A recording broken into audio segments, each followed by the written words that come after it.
Everybody else will join a little later. All right. Let me get this up. One second. Had to fix that real quick. All right. Appreciate everybody in the chat. I see everybody in the chat waiting. We're always at least like 5-10 minutes late. Apologies always. So I think Lewis is going to come through a little later. Nate and Mo will not be on the show today. Mo, I think he lost his voice, he said, from the show last night, so he's not going to be here. And then He's Nate's also taking turns taking everybody's mom to IHOP to get that discount. Oh, about to say, Mo ain't lose no voice. He a platinum lover IHOP member, man. That's what he doing. And then Nate's stuck at work, so shout out to Nate. Hopefully he'll shout be out back Nate. Next week. Shout out Sabu, Rip. We see y'all in chat. Happened just a little bit ago. I'm gonna let our guest introduce himself real quick. You can plug in your socials. You can tell people where they can follow you if you got a podcast you want to plug in as well, or just any type of content you want to plug in real quick. Let everybody know who you are, and then we'll dive into to some conversations. All right, cool. Appreciate it. What's good, y'all? My brother 215. That's on all platforms. I do also have a podcast, but I'm really not doing that on that too much yet. Just 215 Live Podcast. So you can find me on all socials, as well as Twitch. So, yeah. For the purposes of today, should I just call you my brother, or what would you like to be? My brother's cool. My brother. All right. And happy Mother's Day to everybody, of course. Happy Mother's Day. Shout out. Shout out to moms. Shout out to the mothers out there. Malik, I see the videos you did with. Was it your mom or was it your grandma that you did those videos with? Both. They were so funny, dude. Both. Your mom's is a little bit older than my mom's is, surprisingly, because I'm older than you are. But so she wouldn't be as funny if I did it with her. Yeah. My grandma and my mom are. I think they're only like 22 years apart or something like that in age. Really? My grandma had her kids when she was 18 and 20, so pretty young. So yeah, my mom was 21 when she had me. Yeah, so pretty young in life, but my mom had me and my sister at 18 and 20. Yeah, so pretty young, man. Starting off young. That's what they did back in the day, though. Back in the day, started off young, back then. So, somebody also said on the chat, rest in peace to Sabu, passed away today. Legend, ECW legend. Condolences to him and his family. But we're gonna dive into this. Real quick, not to stay too much on Sabu, but did y'all see? I guess he was in like a crazy match, like 3 or 4. Yeah, he had a match 2 weeks ago. Did he? Yep. It was like a death match almost. Like it was his last match. Yeah. Like dang, boy was literally sticking his head in like barbed wire. Those ECW guys, man. Like it's one thing to be a professional wrestler and not be able to let the sport go, like so many before us have done. But to be an ECW guy and not be able to let the sport go, that's asking. Not to say that had anything to do with the reason he died. I don't think it did. But for a man of his advanced age to be doing shit like that is wild. Yeah. Those are people who are dedicated. If you're going to go in, you got to go all in, especially for your last match, So yeah, I wish they didn't feel like they had, because guys like Roddy Piper worked himself into an early grave, Macho Man, just to name a few. And it's better nowadays. Like, I don't think that guys like Roman, Seth, or Kenny Omega are going to be in that sort of spot when they get to that age. I think things are better now. I just wish these old guys didn't feel the need to hang on to the business for as long as they did. Yeah, people just wrestling is a different atmosphere, different type of beast, I guess you could say, for a lot of people. But we'll dive into this Backlash recap. I have not watched the show back though, so I was at the show, so I don't know what it was like. I don't know what it was like watching it, opposed to being there. But I enjoyed myself. I thought the show was good. I enjoyed it. 3 straight backlashes. I think they 3 years in a row. I know 2023. We kind of talked about it in the chat. I know 2023. Like Puerto Rico Backlash, that was good. Yeah, the Puerto Rico was. There's stuff on there that I forgot happened. For example, Matt Riddle was still in the company. Right. Totally forgot about him. Right, but I think the Bianca Io match, the Bad Bunny, Damian Priest, which I get why it didn't main event, but we all know it should have main evented. Right, like I get it, but I think it had good enough, and the crowd was elite. I think that kind of kick-started their foreign crowd shows. Right. So, and then last year's Backlash was great. This year's was well, great. it was. My hesitation, my problem is actually the opposite of what you're inferring. I think there are levels to it. I think the last two Backlashes are somewhere up here, and this year's Backlash is somewhere like right here. All of these talks where I'm seeing online, and maybe you guys agree with it, I don't know. I, in no way, shape, or form, believe that this year's Backlash belongs with the last. And the crowds, obviously, I've said this for a long time on the podcast. American crowds need to take notes from European crowds, and overseas crowds, and Latin crowds. So it wasn't just the crowd. The crowd was okay for most of the night. Honestly, the crowd was okay. But just match quality wise and story wise, they're rushing everything.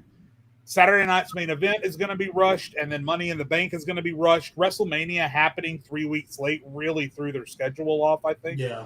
So everything feels rushed. I think the show peaked at the top. The Fatal 4-Way was the match of the night. I think it peaked at the top. I think it fell to a little bit of a dip, and then towards the end, it started coming back up a little bit. I'm going to be honest with you guys. And I know we're not quite there yet. Maybe I'm jumping the gun, but I just have to say this. I'm not proud of this. I fell asleep during Becky and Lyra. I fell asleep. What? I wasn't into it. What? Because they had one good promo to build up to it. I did not give a shit who won. I don't even like that Becky is in this place. I don't like that they feel the need to bring in Becky when they could just build up their stars the right way. I haven't enjoyed the story up to this point, and I fell asleep. I didn't enjoy it. I did not expect that. I thought you were saying like the 2023 Backlash, because if you look at the match, a lot of the stuff is forgettable. It wasn't up here with like obviously France, and then I thought match quality wise, top to bottom, I was gonna argue Becky and Lyra was low key match of the night.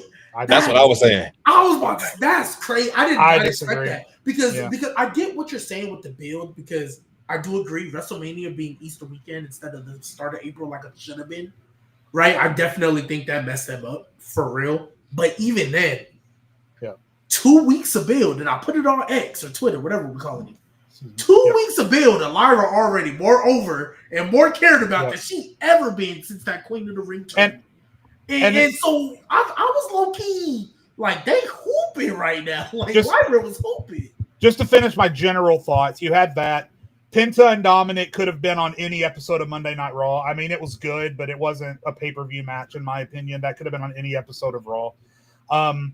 The Pat McAfee and Gunther was better than it had any right to be. It was better than it had any right to be, but even still, I mean, it's Pat McAfee and Gunther, so it could only do so much. And then the main event, I think there was maybe one too many shenanigans, but overall it was a spectacle. As always, I think Cena heard everyone online talking about how shitty the last match was and wanted to shut you guys up, and I think he did a good job of it.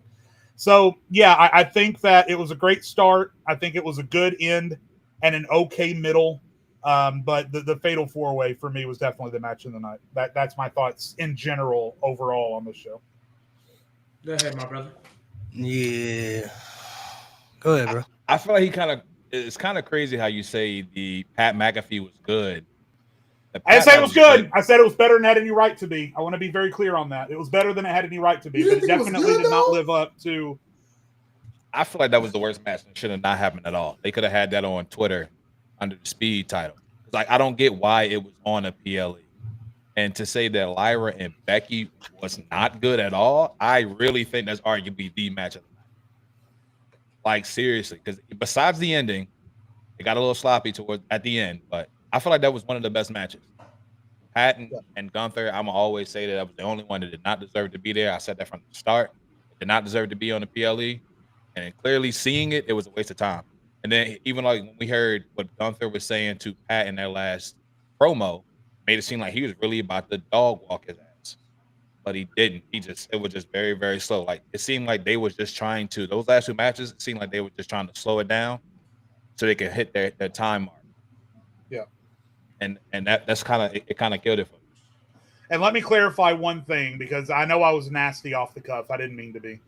maybe I'm being entirely unfair to Lyra and Becky. My point was when the music hit for that match, I immediately was turned off because I didn't think there was any reputable story to go with it. I thought it was forced.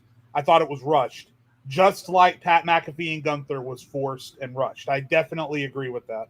I think the Michael Cole of it all gave that a little bit of a lift, honestly, but the rest of it. So I'm going to go back and I'm going to watch that women's match because maybe I'm being unfair to it.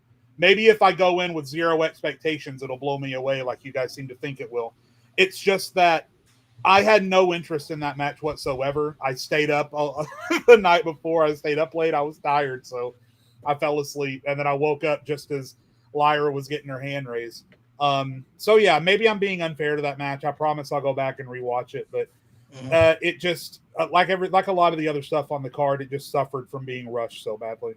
So Jade, I hear what you're saying about the rush timing. I agree with you that a good amount of these feuds, they basically had a 2-week build. I feel you on that. I really do. Lyra and Becky, though, even though what's going on, Lewis? What's going on? Welcome. Lyra and Becky, even though that was a 2-week build, more specifically Lyra, I feel Lyra did a great job making herself feel credible in 2 weeks. She had one really good promo. I say both of them were, but I mean, there's obviously one that stands out. Yeah. But because Becky had her, this is why I turned heel. Oh, you attack Bayley. Surprise, surprise. Right. Okay, we get it, right? You keep getting called Becky Hogan and you don't like that. Okay, cool. I think Lyra immediately wasn't like, oh, you broke my heart, Becky. She was like, no, I don't know who you thought I was, but I like that. You're and right. I think in 2 weeks, given the time we had, right, I think that bill was enough. Like it wasn't like, ooh, that was I cared about the story. I just didn't think she was winning personally. I for sure thought they was putting that strap on Becky. I was like, pleasantly surprised. Yeah. Yeah, pleasantly surprised. And I like the finish. I know you said you know about watching, but I personally like the finish. It was sloppy. My brother, you were kind of right. It was sloppy. But I was like, oh, Bird Lady won. Okay. But shout out Lyra. You know what I mean? Gunther and Pat McAfee. I'm actually very much against my brother. And Jade in the fact that, or I think my brother said it too, how you felt like Gunther was just going to dominate. The reason why I knew, mainly because I've seen Pat McAfee do this every single time, he going to get his spots in. And he going to get the, oh my gosh, especially with the Michael Cole aspect, I thought the match was great. I thought it did exactly what it needed to do. It made the crowd, because if you just get Gunther dominating for 5-7 minutes, the crowd just going to snooze through it. I thought the crowd was very much invested into that match. And I'm not going to lie. Obviously, you'll never believe it, but for this much, when Michael Cole held that foot down, I was like, no way. I thought that was it. Yeah, I thought that was it. So I will say I do think that match deserved to be there. It's because you have the Backlash Saturday night main event and Money in the Bank all kind of right next to each other. Mm-hmm. I think that's why this wasn't a Raw match, because you need to space out your pay-per-views. Like if there was no, well, I won't say no Saturday night main event. Let's just say this was just Backlash and then we're going straight to Money in the Bank. Pat McAfee versus Gunther would have been on Raw tomorrow. You know what I mean? I don't know every match they've announced for Saturday night main event, but you probably take that off and Gunther and Logan Paul. I mean, Jey Uso, Logan Paul are here, and then we could just move that on. You know what I mean? By the way, while we're on the subject, I think all my concerns would have been resolved if they had swapped Jey and Logan and Gunther and Pat. I think they were booked in the wrong order. I think Jey and Logan should have been at Backlash, and then this match should have. That's the perfect match for Saturday night's main event. It's a spectacle match, right? That's all it is. And that part I can agree with for sure. And then the last thing I'll say about it, because I know Malik and Lewis need to jump in here, just specifically about Pat and Gunther. The only other thing that bothers me about that is that if Gunther wasn't going to continue to be an untamed savage animal, I struggle to see the point in anything that happened. Because I was expecting after, when they were just standing there, for Gunther to just go nuts again, but he didn't. He gave him a little head nod or whatever, which is okay. But I thought the whole point was Gunther had lost some heat coming off of WrestleMania, and we were doing this to put some heat back on him. But to get the heat on him, do the match, and then afterwards for Gunther to have a respectful walk, now that we're done and it's over with, I struggle to understand what the point was. Because it's not like Michael Cole needed to get more over. It's not like Pat McAfee needed to get more over. So now Gunther has just as much heat on him before as he did now. I don't understand the point in it. I don't. I'll let Lewis go next because my thoughts are going to be a little bit different because I was there. We're talking about your exalted king, Lewis. Yeah, my glorious king. Yeah. My fucking glorious king. Well, Jey Uso doesn't have a pay-per-view match because he sucks. Just get that out the way. Ouch. And two, no trolling side. I think they're shifting Saturday Night Main Event to be more of the World Champion drawing show, which I think is perfect for Jey, in my opinion, because that's how I feel. Because usually when the WWE champion and World Champion are on the same show, the WWE champion is going to main event. So, all trying aside, I think it's good for Jey Uso that he's on there. What matches are we talking about? I just came in. They ran through. We're just talking about. We're talking about all of them. We just did an overview of the whole show, and then we specifically fell into a conversation about Pat and Gunther. All right, I'll do a quick overview so that because Malik really was there. So the Fatal 4-Way, I enjoyed it. I enjoyed Damian and Drew continuing their fucking their fucking beef and the whole bullshit that happened. The petty bullshit. I love that. LA Knight still looks like a killer. Love him. Jacob got protected on the finish. I love that. I'm a big Jeff Cobb guy. Like Malik, we talk about Lucha Underground all the time. Like we're big Matanza Cuerto guys, bro. When Matanza showed up in Aztec Warfare and whooped everybody, that was the moment I was hip on Jeff Cobb. So I'm very hip. Here's one thing I want to say. Clip this too. For everybody saying this shit doesn't make sense, that Jeff Cobb is here, that he's associated with the Bloodline now, I like to bring up Sami Zayn. That dude is far from Bloodline, and yet it turned out to be the greatest fucking thing ever. Now, I know how the clips are, G. You know what I'm saying? We got to get shit, spicy and shit. But for the chat, I am not comparing Jeff Cobb and Sami Zayn. All I ask is you got to let shit cook and have an open mind. Because with Sami, it started off as a jokey joke. Then it turned out to be some of the most legendary shit we've ever seen. Word. So that's all I ask. But love the 4-Way. Sammy's still eating off of that storyline. He's still living off the bloodline. Living off the bloodline. Living. So again, all I ask, just keep an open mind. Jeff Cobb is a hooper. It's not like he's not. He's a hooper. Great finisher. Great look. Just, you know what I'm saying? When Jeff Cobb and Jacob get in that ring, magical. Go watch Defy if you haven't. They already had a great match. What was the match after that? I'll go Penta and Dom. It's the women's match. Loved it. Finn sucks. Sorry. Like he's always trying to fuck up. He almost fucked up Dom losing the IC. He almost fucked him up. And your man's got to stop the bullshit. But nobody was saying that when Damian Priest was fucking up Finn Balor's world. What motion did he have? He had none. He can fuck up his motion all we want because he has none. Okay, you don't fuck over dirty Dom. You don't fuck over. But honestly, I did like the ending. I don't know how people feel about the ending because not a lot of people talk about the match. I like it because it's leading to a Lucha Bros union within WWE. It's going to make the Raw Tag Division better. So, El Grande Americano, the GOAT.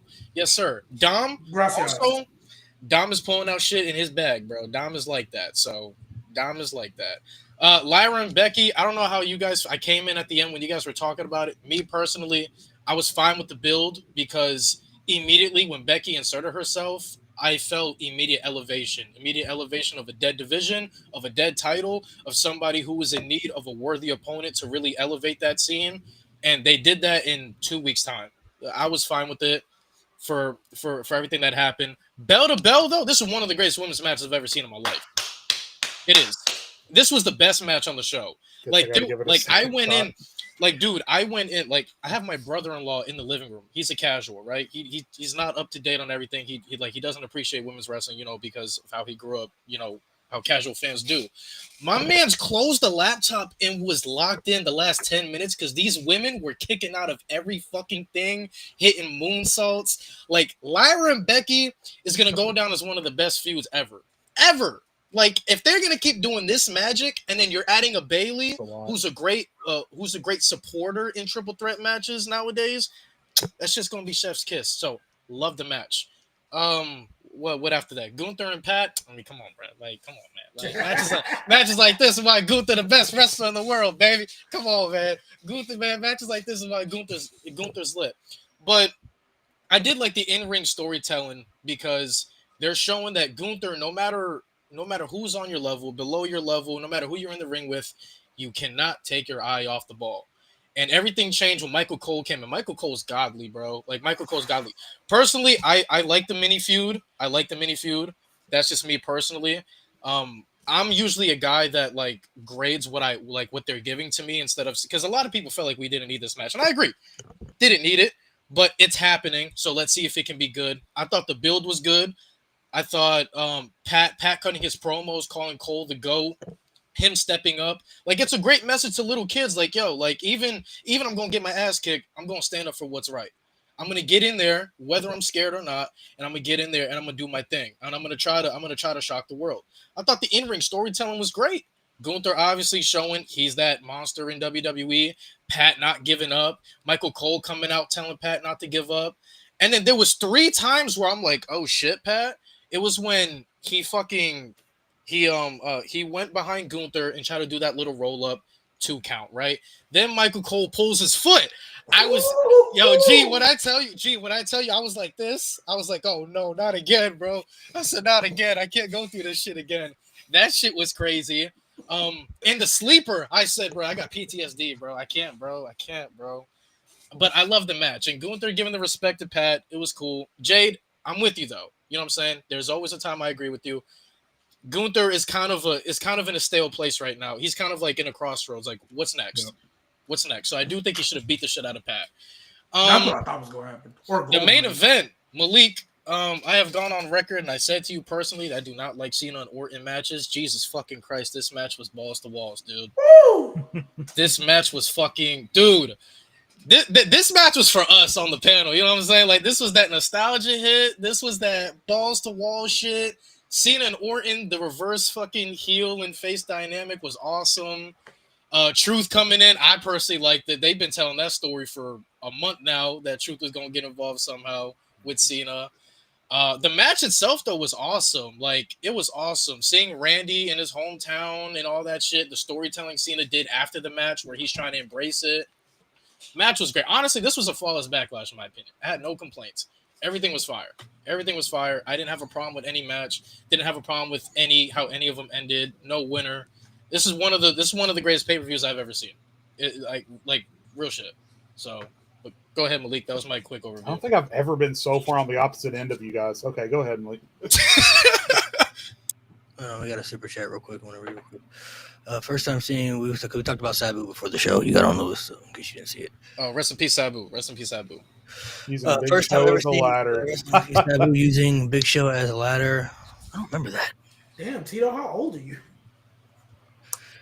I don't remember that. That was one of those ECW days for sure. Hey, G, you rock with Crash Out Randy where he cleared out the house, bro? I love Crash Out Randy. It's so good. Y'all know he got to pay Nick Aldis another $50K. Bro. Nick Aldis, hey, at this point, bro, strap up the boots. Just get the strap ring. Up the boots. Come on, get the boots. By the way, speaking of Crash Outs, when R-Truth slid in for a split second, I thought it was Travis Scott, and I almost flipped my shit. Oh my God. I just want to throw that out there. Honestly, Jade, when they had the second ref bump, I'm like, oh, they're gonna bring Travis again? That's crazy.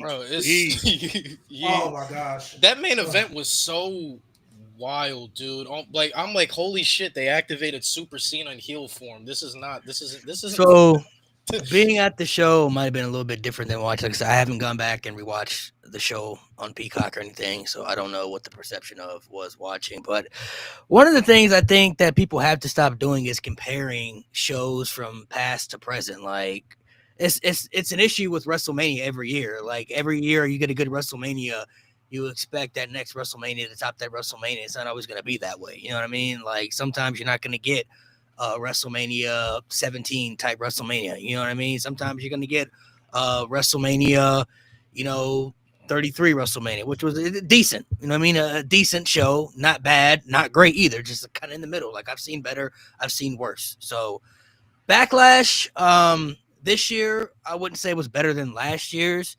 last year is going to be pretty hard to top when you add the element of the crowd reaction, you add the element of the stories involved, and the match quality all combined together. When you add those three trilogies, it was going to be pretty hard to top that Backlash alone. You know what I mean? Especially when you have that type of that crowd reaction might have been the best one we've ever seen for any show. I don't know if I've ever seen anything like that. Literally, the cameras were shaking when people were coming out and they were doing the introductions. You know what I mean? Like, don't know if that could ever be duplicated or topped again. Like, it's very hard.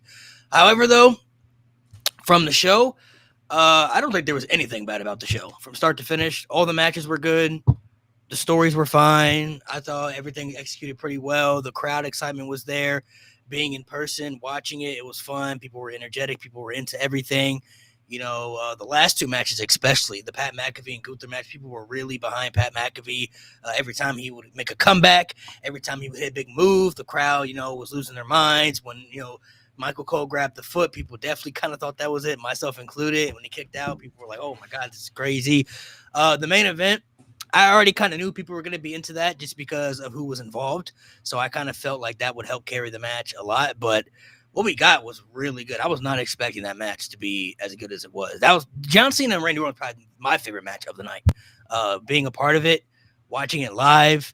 I don't think I've seen John Cena kick out of this many finishers in like 10 years. That was. They turned off Super Cena. Yeah, that was like old Super Cena effect right there. Like, Randy was kicking out everything too, bro. And there were multiple. Well, that was kind of more of expected, but there were multiple times, like the last two RKOs when the refs were out and they came back, I thought that could be it. Like, oh shit, like this really might be it because Cena hasn't kicked out of this many finishers in so long. So it was kind of like, a little deja vu right there. But I thought everything was fine. The women's match was good. Becky and Lyra, I mean, that match was expected to be good because of the two people involved. So I didn't really care how the build was. It's Becky Lynch and it's Lyra Valkyria. What's not to like? Like, it's your two best bell-to-bell in-ring workers that you have fighting for a title that hasn't been on a PLE, I don't think, defended since it's existed. So that alone just was a big deal right there. Jeff Cobb debut was crazy. I did not expect that. I didn't hear nothing about that. I didn't hear no rumors about that. I didn't hear no dirt sheets about that. So that definitely threw me off. I was not expecting that. That definitely surprised the hell out of me. The Fatal 4 was really good. Really enjoyed that. Dom and Penta. That probably could have maybe been plugged in for a different match, but that was still fun to watch. That was still good. I'm glad that Penta and Dom got a nice PLE spot, so good for them. Now they got the two PLEs kind of tightened together, so I get why they kind of, are making things a little bit tight, I guess you could say, because they got to space some things out. I mean, I kind of figured Logan Paul versus Jey Uso would be at Saturday night's main event. I kind of wasn't expecting that to be on Backlash anyway. I kind of felt like that would be more of the Saturday night's main event show because for Jey Uso, if he's going to be in like a main event spot, I feel like he would either have to be on a show where John Cena's not involved or John Cena's not facing somebody that will be in the main event spot. Like if they do, I'm expecting to do John Cena versus R-Truth the Saturday night's main event. That's what I expect them to do. But that's like an opening match they can do. You know what I mean? That doesn't have to be the main event. That match, cooked, by the way. And that match won't be a long match. It'll be like a little comedy type match. And we already know the story about R-Truth and Cena, about the childhood hero and stuff like that. So, I mean, that's a match that doesn't need a main event where Jay and Logan can be the main event spot. So overall, though, the show was great. I thought the show was really good. Like Backlash, like I said, I think the last 3 years have been really good.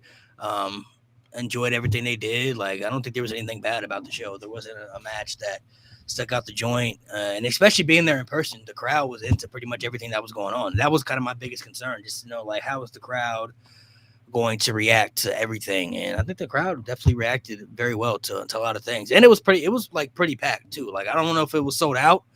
There were a lot of seats filled though. St. Louis always sells out when Randy Orton's going to wrestle. I don't know if any hometown loves their wrestler like St. Louis loves Randy Orton. St. Louis loves Randy Orton. It's like if you were it's like if you found out Stan Musial was doing like first pitch at a Cardinal game, that place is going to be sold out because St. Louis loves Stan Musial. And like Randy Orton is just as beloved in that city as any of like the old time Cardinals. Like, yeah, they were definitely before the show started.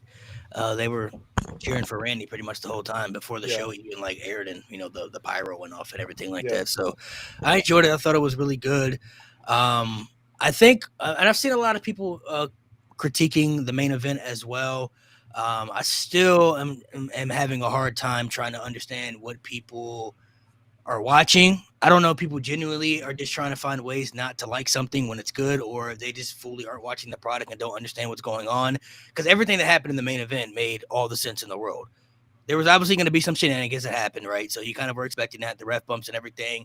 You had 2 referees get taken out. You had GMs. You had officials come out. They got taken out. Randy went on the crash out like Randy Orton does. That's convincing Randy Orton right there, like in Randy Orton fashion. R-Truth, some people like it, some people don't, but there are people out there who are, I guess, confused about that. I don't know how. If you haven't been paying attention to the story, I don't know, like the last 10 years, like, yeah, they haven't had a story on screen together, but like literally for a decade, R-Truth has been saying his childhood hero is John Cena, and they've teased these two on screen together, you know, back and forth for like maybe a couple of weeks now, having little small interactions. So if you understand R-Truth's gimmick and his character, he still believes John Cena is a good guy. He still believes that's his childhood hero. So when Randy Orton is about to punt kick this man's head off, R-Truth is coming out there to save his childhood hero from literally going into a demise, right? That led to John Cena capitalizing on the distraction, which I've also said that the way John Cena, I feel like, is going to win these matches is with hitting people with the championship. I think that's going to be his like new finisher, I guess you could say, as a bad guy. Like, that's how he's going to definitively win, I think, majority of the matches he has, you know, because the attitude adjustments, not putting people down, the STFs aren't putting people down, and I think he's trying to be like an old school type heel where he's cheating to win by using an old school type maneuver, hitting people with the championship. So I would expect, or people should expect, to have John Cena win majority of his matches that way, especially when he's fighting an opposing threat like a Cody Rhodes or Randy Orton, who are legit threats to taking the title from him. So I don't see any issue with how the match happened. I feel like legitimately people either have not been paying attention to the story or still maybe don't understand it, or they're just trying to find ways not to like it at this point. That's how I genuinely feel, because trying to not say that none of that made sense, I'm like, bro, I don't know if you're watching the same show or have not been watching the product for I don't know how long now. Like, if you're confused why R-Truth is there, what have you been watching? Well, have you not been paying attention? Like, I don't understand this. Yeah. No, I mean, I completely agree with you, Malik. I had no problem with how the match played out. I thought it was one too many ref down spots. You know, by the time the third ref went down or whatever, I was like, you know, that's probably enough of that. Let's crashed out Randy though. I know, but I feel like Randy's crashed out for less in the past. I don't think we needed. I don't think. Oh, for sure. You're not wrong. I also found it funny how they, as soon as the second went down, no, let's not bring another one. Let's go check on that one that you didn't. Right. Oh yeah, let's check on. Like, you didn't check on the first one. I'm like, what are y'all doing? Bro, you see Randy like, what the fuck, bro? Yeah. Yeah, like not in the title. What are we doing? And to chat, I see you guys reacting to. Listen, like I said, I was tired going into it. I admitted that. I'll go back and I'll give that women's match a second.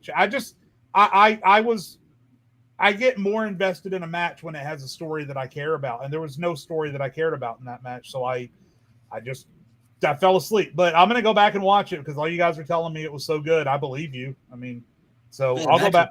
I'll go back and rewatch it. The ending was a little sloppy, but I mean, the match was great. I feel all right. So I'll go back and rewatch it. She actually got really poked. She actually got poked in the eye. She actually did. Like legit, right? It was serious. Yeah, like Becky actually went a little too deep.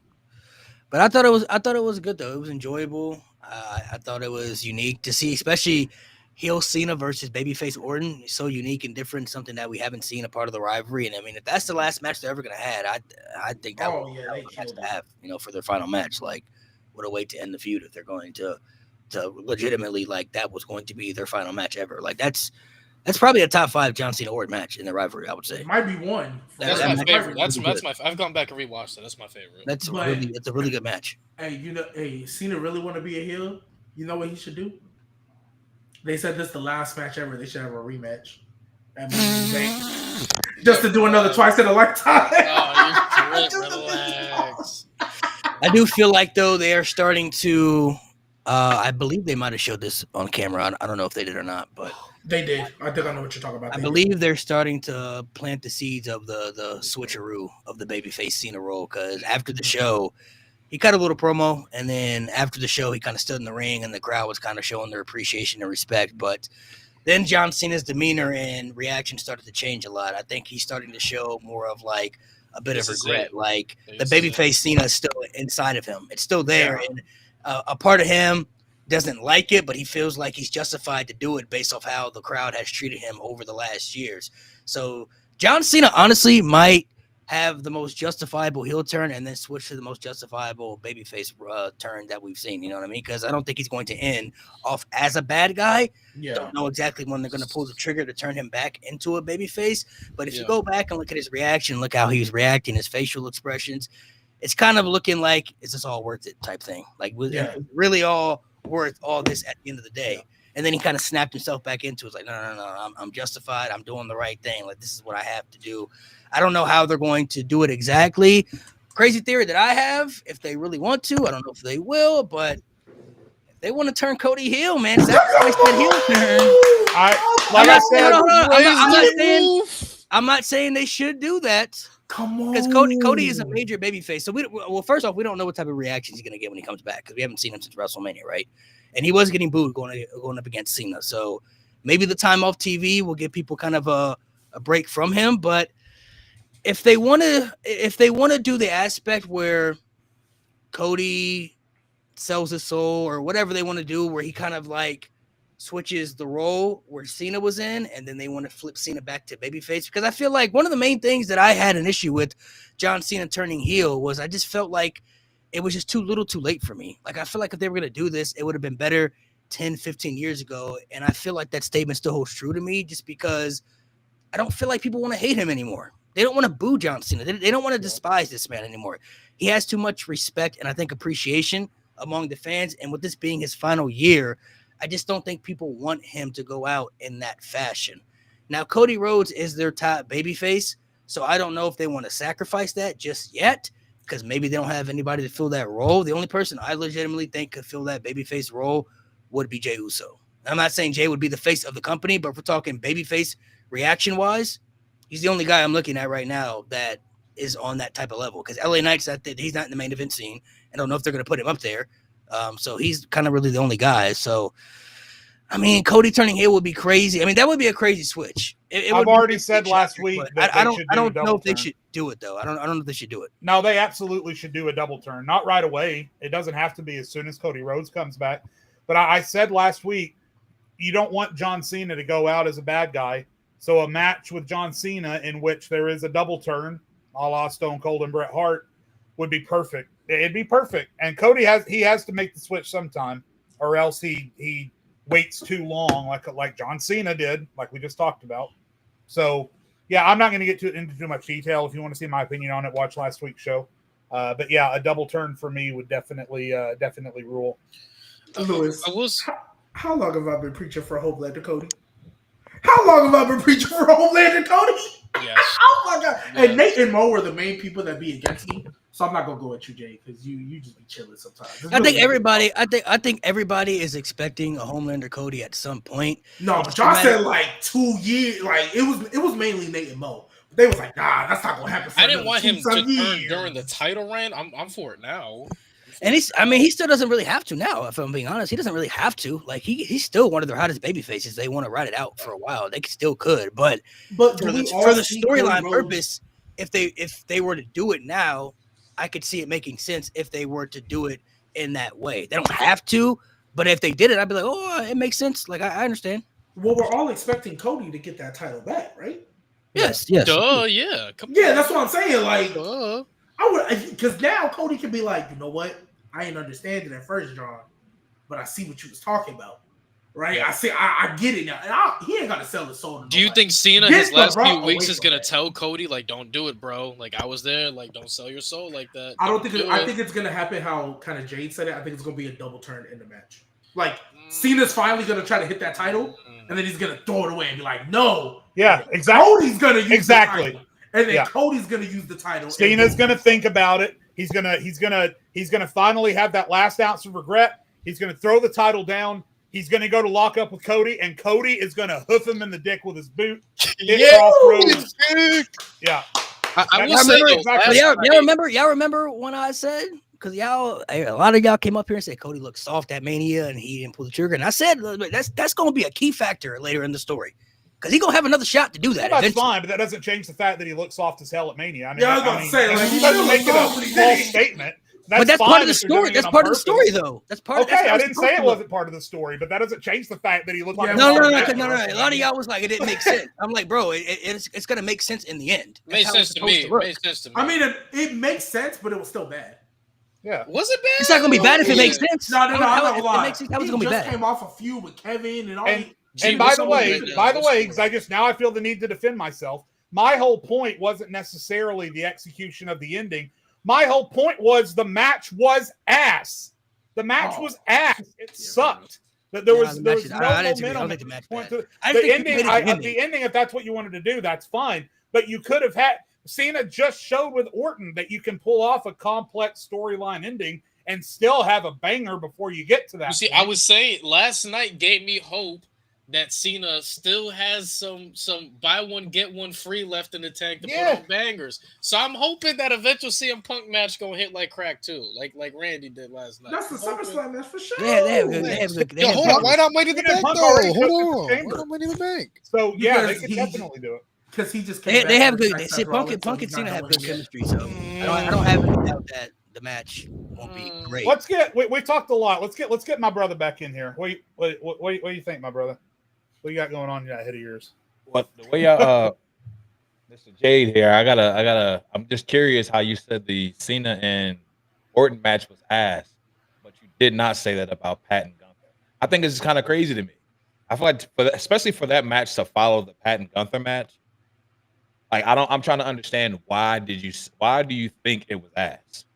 I didn't say that. If I said Cena and Orton was ass, I didn't. That's not what I said. I know you said something was ass. I thought you were talking about Cena and Orton. You said no. I said okay. No, my bad, Malik was talking about how we all said Cody looked like a bitch at Mania, and he did. But my biggest problem wasn't that Cody looked like a bitch in the end. My problem was we didn't have any entry match go. No, I was talking about Cody and Cena. Yeah, got it. And then how y'all brought up CM Punk. I honestly think that Cena is going out with the title.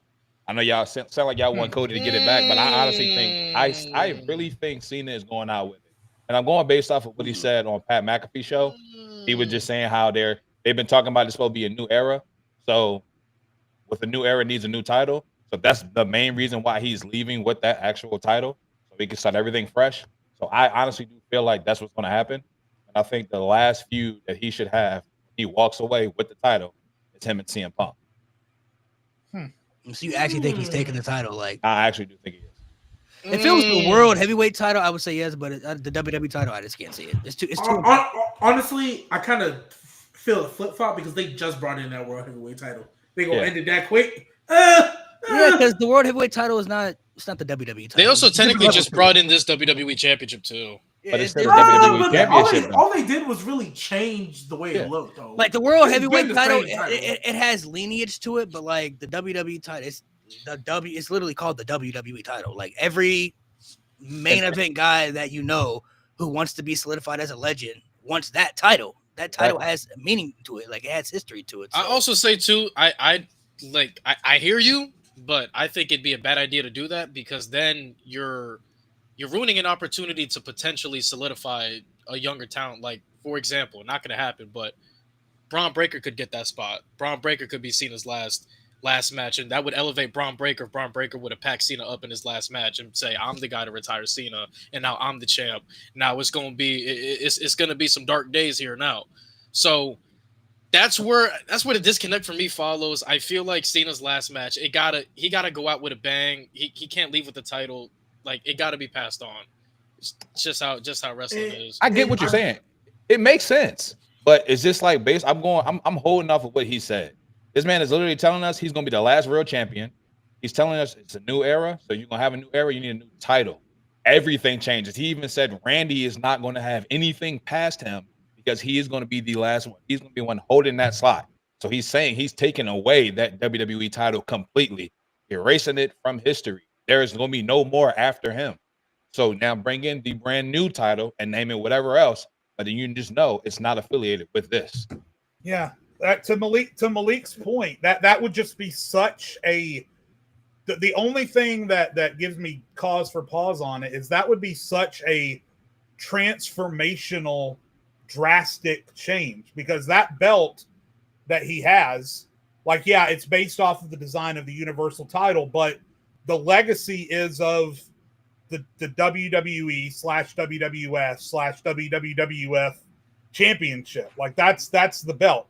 If you go to WWE.com and you look up the title history for that belt that John Cena has, it goes all the way back to the very beginning. So that would be such a drastic, transformational thing for them. I'm not saying it's impossible.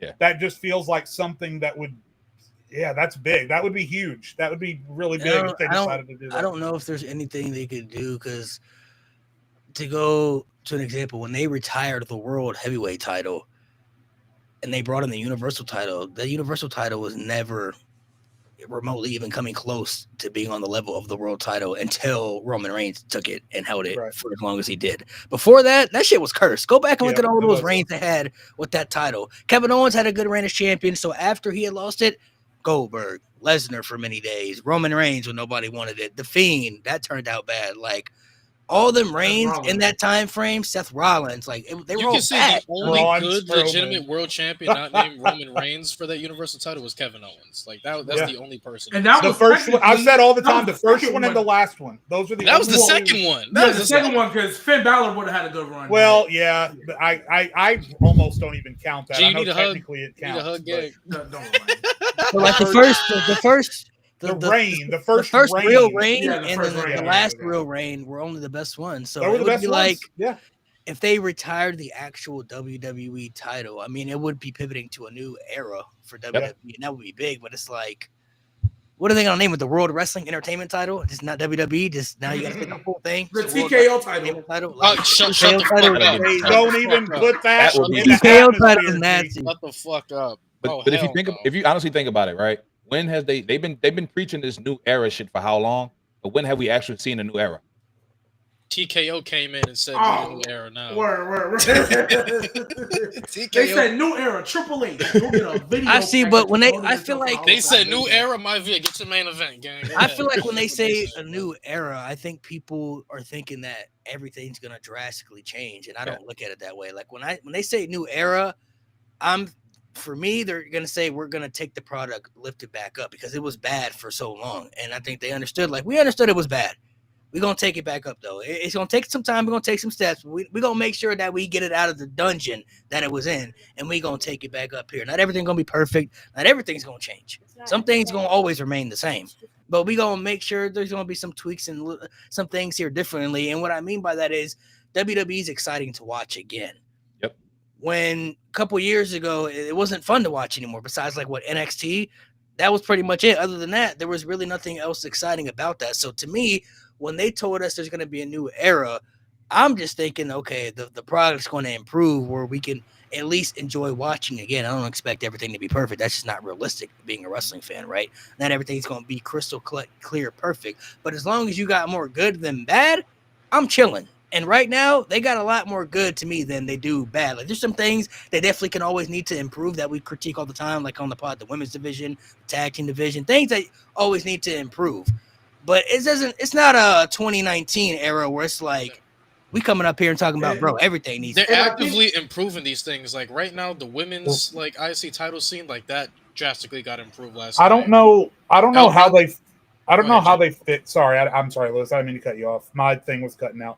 My biggest problem with WWE right now, we don't have to get into this, but it is a problem that needs to get fixed if they're going to move forward. Because I think this specific problem is bigger than it ever has been. And I don't know what the fix is.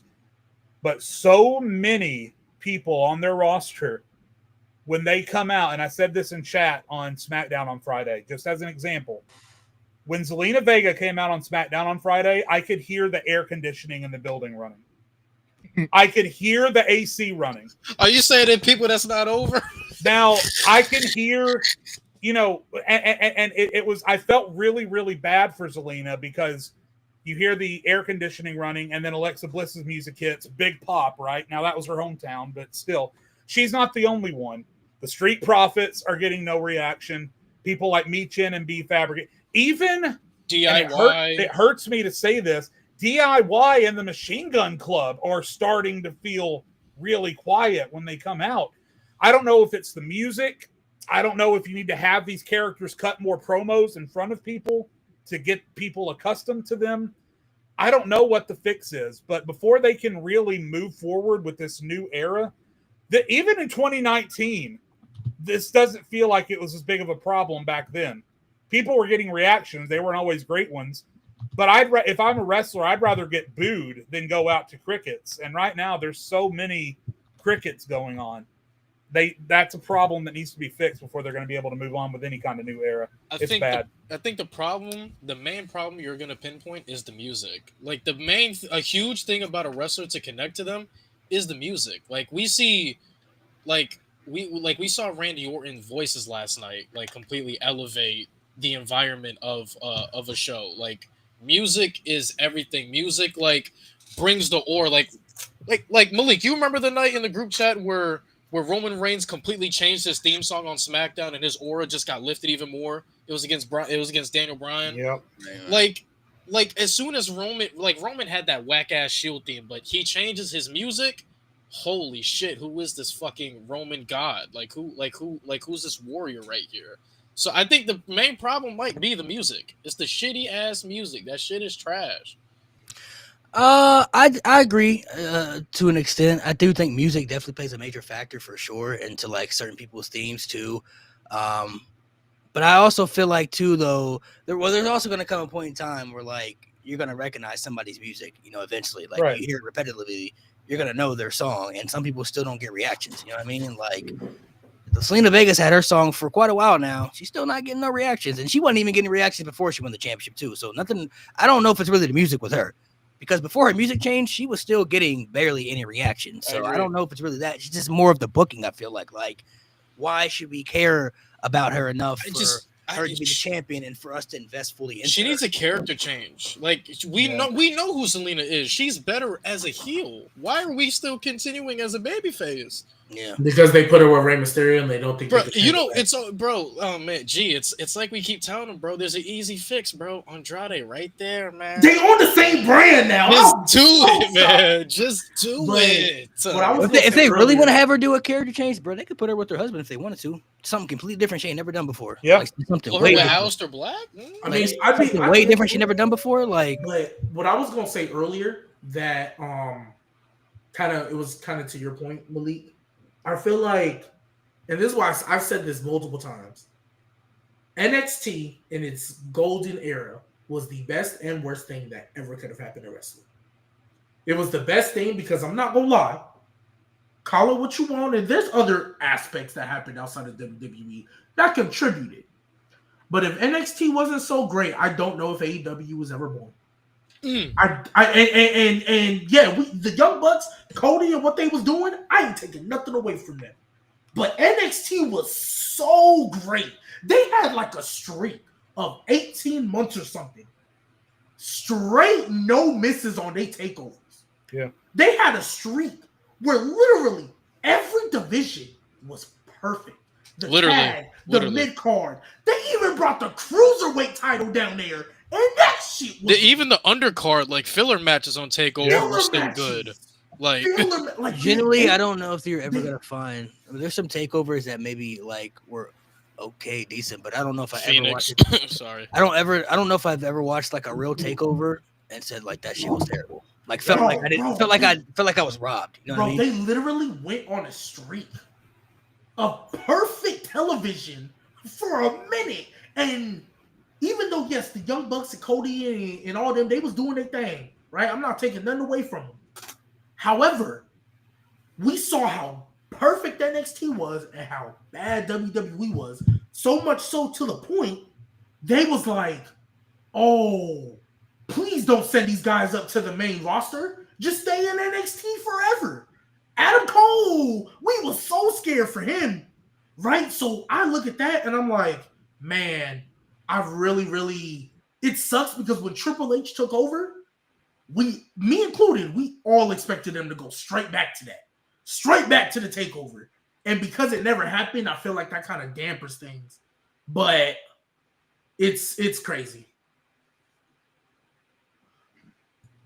I feel like I'm with you, G. Oh my god, it could be a blessing and a curse the way you look at it. Like also when Triple H came up to the main roster and took over creative, a lot of people were expecting Raw, SmackDown, everything pretty much on the main roster to be like NXT Black and Gold feel. You know what I mean? Like everybody thought that what we got in NXT Black and Gold was gonna translate over to the main roster, and that wasn't necessarily going to be the case. You know what I mean? Especially when TKO got involved. Like I still think there are some people who generally don't understand that Triple H is not like the chairman of WWE. He doesn't own the company. You know what I mean? Like there's other people involved outside of him that I feel like other people aren't really looking at the full aspect. Like when everything bad happens to WWE, he's the one taking all the heat for it.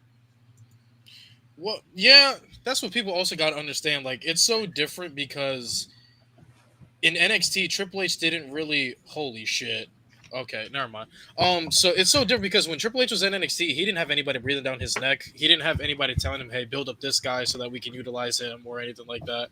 But now that TKO is here, like I can't pinpoint anybody directly, but I'm pretty sure there's gonna come to a time where we're gonna look at somebody that shouldn't be in a position that they're in, and Triple H is gonna have to do everything he can to get that person over because TKO is like, we think the guy is money. Oh, we think this girl. Oh, we think this woman right here can benefit us in the future. Like that. Those are the type of guys Triple H has to deal with. Also, on top of that, you got sponsorship deals. So guys like LA Knight and Bianca Belair with the Slim Jim promotions have to look strong from week to week shows because they're faces of brands and shit. Like things like that matter. Sometimes it's not Triple H's fault. He just the branding is a good point. The branding is a good point. Let me just say I have a hard time having sympathy for Triple H in this instance. When Triple H and Stephanie literally put themselves out there on TV and said, "Welcome to the Triple H era." Now get the fuck out of here with sympathy for Triple H. I don't want to fucking hear it. He's the one who put himself out there and said, "We were in the new era. We're in the Triple H era. Play my fucking music and turn on those green lights. Vince McMahon is gone." We ain't tell him to do that. So can I ask, is Stephanie with the company? Because she's doing shit for WWE. Like, what the fuck is up with her? She's doing everything but WWE, yeah. God damn it. But anyway, so I understand that Triple H has other people around him. I understand that he is subject to TKO wants and needs. And then the great point that Lewis brought up that doesn't get brought up often enough on this show, they're subject to the brands, right? That they by the way, this is a small thing. I hate that the ring has turned into a NASCAR. There's something about it I don't like. It feels cheap and tawdry. I feel like it takes away from, every wrestler who has ever wiped their feet before they've gotten in the ring because of the respect they have for it now has to wrestle on a fucking Skittles logo. Dude, we went from a Prime logo to 45 logos in the It literally looks like an NBA jersey, and I fucking hate it. Anyway, I have a hard time being sympathetic for Triple H when he's the one that went on TV and said, "Welcome to my new era." That was him, not us. I mean, technically everybody else did it. Not him. Everybody else did it, technically. He went out in the ring, played his music, turned on the green lights, and said, "We are in a new era." And if I remember right, Stephanie McMahon literally said, "Welcome to the Triple H era." I don't want to right, but he didn't say this is my era. He said it's a new You era. sound an awful lot like a Rock fan, G. I'm just going to throw that out there.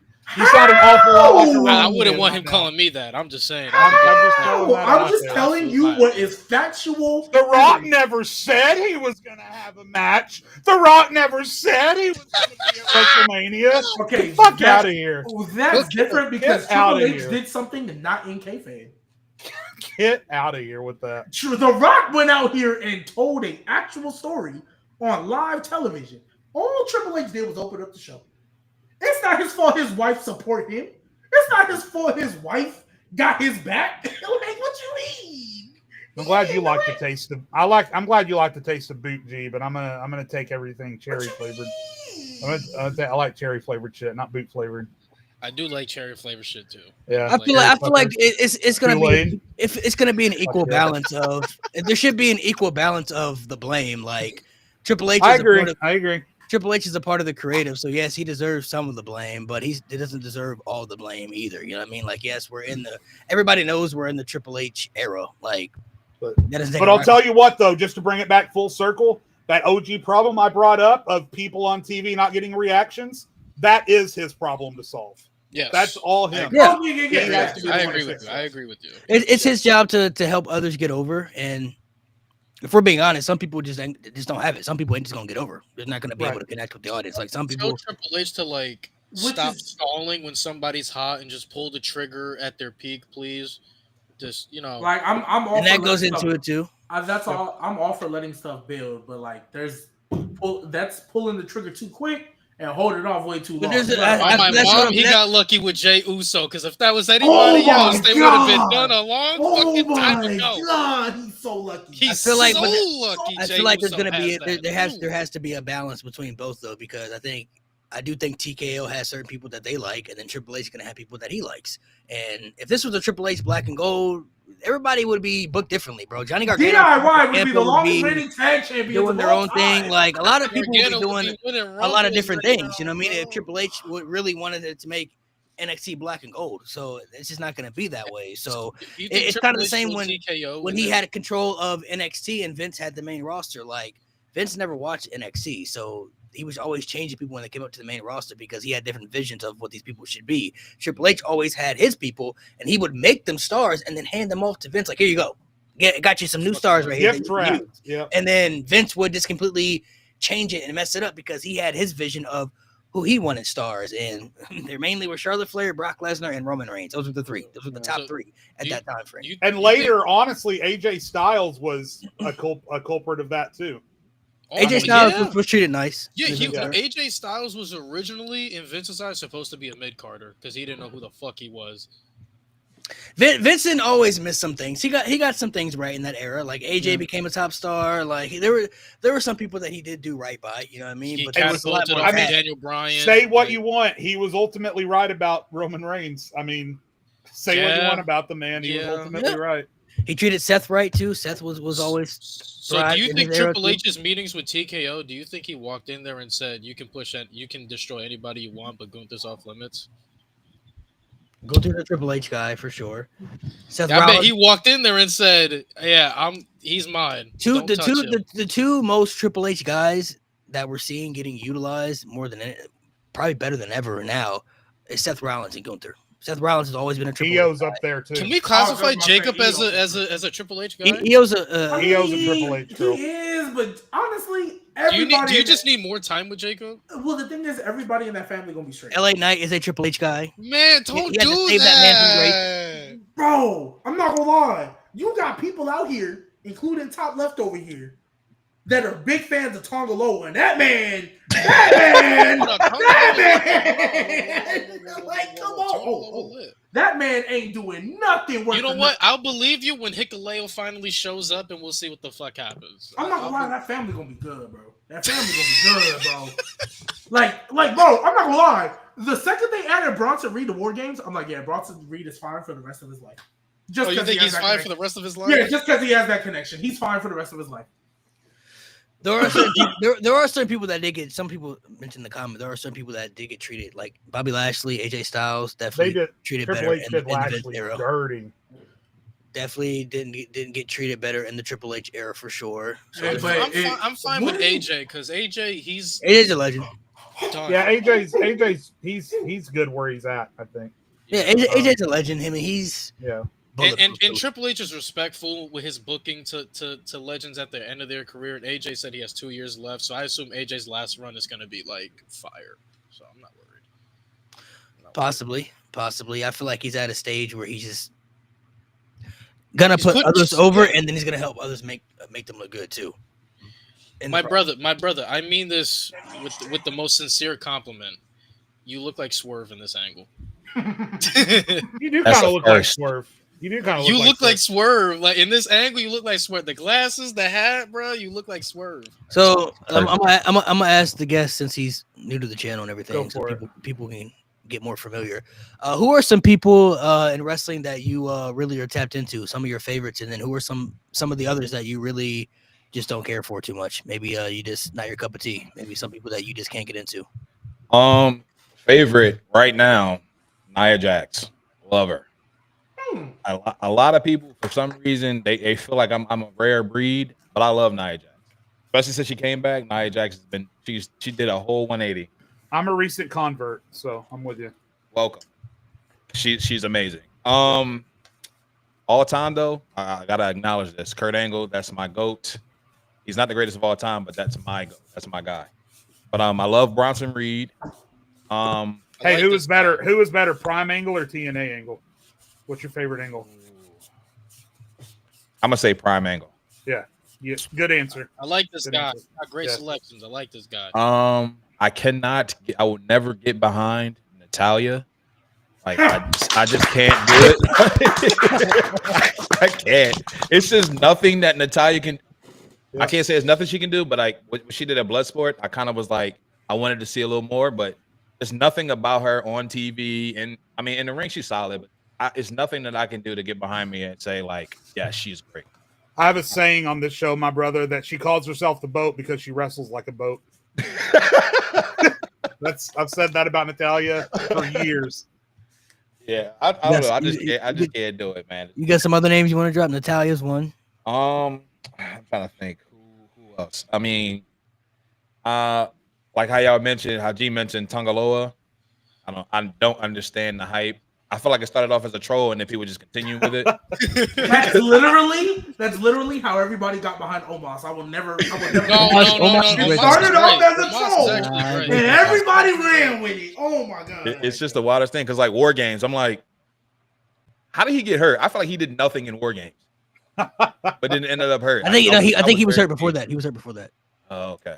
I was like, I did not see him in that match at all. Yeah, he was cooked, bro. He's literally the forgotten one. Very much. Did you just say he's the forgotten son? Hey. What other names? So you said Natalya, Tongaloa. I'm trying to think who else. You said you fuck with Kurt Angle. You fuck with Nia Jax. Yep. Bronson Reed. Right. Fuck with these. Fuck with that, bro. Let's go. The Rusev hype right now. You don't get it with Miro? I don't believe it. I don't. I give Rusev 3 months, and I think Rusev's cooked. I just think they missed an opportunity to bring him back with the Rusev Day gimmick. I think that's what the crowd wanted. Exactly. I think that's what everyone wanted. I don't understand why they didn't. Maybe that's not what he wanted. Because I think Rusev, when he was talking to them, I think in his mind he's like, I don't want to be another comedy gimmick. Especially with all the good work he did. When I look at Rusev, Vince put it in his head that we were making fun of him instead of actually supporting him. Yeah, when I look at Rusev, like the Rusev Day gimmick was over, and they definitely should have capitalized on that in that moment for sure. But when I look at Rusev, he looks like a killer to me. I want to see an animal from Rusev. I like what I see. I want Rusev to beat people's asses. Like I'm down with what he's doing. The Bulgarian Brute, when he used to come out with the no shoes and everything, like the first when he was like undefeated, that's my favorite version of Rusev. I like that version of Rusev now. Oh, the Bulgarian Brute. I don't know if he'll go back to being like my brother said. I don't know what they're gonna do with him in the next couple of months. I'm hoping he can kind of stay consistent. You know what I mean? But like, I hope they have good plans for Rusev. Well, I do like how they're bouncing off of the. I'm just mad they didn't bring back his. Yeah, Jay, that's exactly what I'm about to say. They're bouncing off of that. And I think he's going to be the guy that, you're wasting your potential? Bet. Yeah. I'm a fix you. Because I had to do the same thing. Right? I was a comedy character. And I had to redeem myself. So now I'm going to go start taking all these people that y'all love that should be better than what they are. And redeem you. I think this is what he wanted to be before he went to AEW and the greatest wrestling company of all time stuck him in a room full of pinball machines. I think this is what he wanted to be before all that. Dark horse out there. I think because since Triple H likes doing heel versus heel, I see Rusev as a dark horse to beat Dom. I can see that.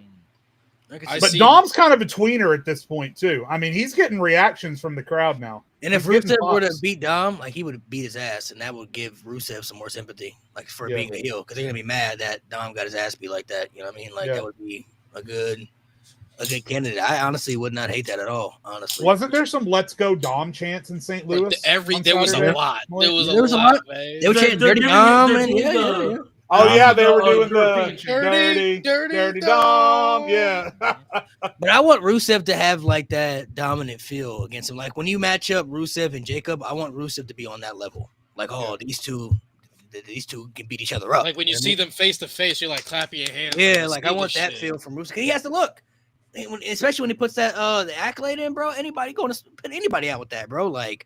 So I'm hoping they can get him back to that. So I feel like on Raw, he's in a really good spot because in that mid-card scene, since Braun Breaker moved up, like there's nobody that looks like Rusev. There's the IC title is wide open. Nobody got that physicality like Rusev. Nobody Rusev is in a great spot right now. Yes, I'm not gonna lie. Like I said, I was just mad they didn't bring back his old team, but it's all good. It's all good. The new team is He's in a better spot than Andrade, but that's another story for another day. Which I mean, yeah. I mean, Andrade. I mean, if it's now not we're talking clear somebody, we're getting a faction with Andrade and the Lucha Bros, right? That's not clear. Like I just want to make sure we're all clear as day with that, right? Whatever they're doing, they need to hurry up and fucking do it because I'm worried. Now, about I feel like LWO. I feel like the way he said about Rusev.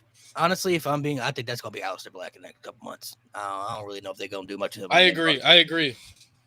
I think Aleister Black. All right, here's the thing. I feel he's like not getting the reactions I thought he would. Sorry. I feel like no, it's fine. I feel like Aleister Black, and this is what I said. I feel like Aleister Black right now is going to be that he's just going to be filler. That's how I feel. Like I don't see. So this is what I noticed within the Triple H era. The top level mid carders are guys that can be transcendent to the main event scene. And I know people are going to look at me. Well, Dom, yeah. Well, we've talked about Dom winning Money in the Bank for months, so shut the fuck up. A lot of the top level mid-card guys, you can see them being transcended to the main event scene. Like we looked at Gunther when he was IC champion, Sami Zayn when he was IC champion, Jacob now, Damian. Like these guys at one point were high-level mid-carders transcended to the main event scene. When I look at Aleister Black, I don't see him on that level of being a top-tier level mid-carder. Like Chad Gable is one of the best mid-carders we got. But he's not booked like a top-tier mid-carder because he's not transcended enough to go to that next level. If we, be honest, that's how it is. That's how most of the guys are. Yeah. 100%. So with Aleister Black, I just don't see that, personally. I feel like Aleister is also immediately stuck in the fucking Carmelo Hayes vortex. Same thing they did with Andrade.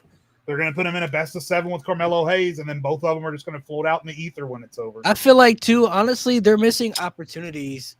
I feel like they're bringing too many people up to the main roster, man. NXT needs a lot of depth right now to their men's division.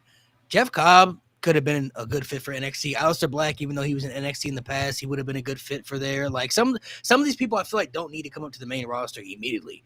Just because you're in NXT and it's looked at as developmental doesn't mean you're in a bad spot. NXT is still a good developmental WWE program that produces good quality television every week. The only thing they really lack right now is more depth into the men's division. Their mid-card division is good. The tag team division is good. The women's division is the best it's ever been. They just don't have legit challengers for like the top level. Yeah, they don't have guys for Oba or Ricky right now. But like still, despite the lack of depth, we can all collectively agree from top to bottom, it's still the best book show WWE got. Yeah, it's still very good. NXT is the show that I think is the most exciting every week. But I feel like when they're bringing in these new signings, some of those people could be thrown into NXT for about a year. You know what I mean? It ain't got to be, or maybe 6 months. You know what I'm saying? Like you ain't got to keep it down there for long. But like Andrade could have been down there for a good 6 months. You know what I'm saying? Aleister Black, Jeff Cobb, these people they add more main event depth to that division. That's what made NXT so great back then. Yep. Adam Cole and Drew McIntyre, all these people came back to WWE or signed with WWE. They went to NXT first.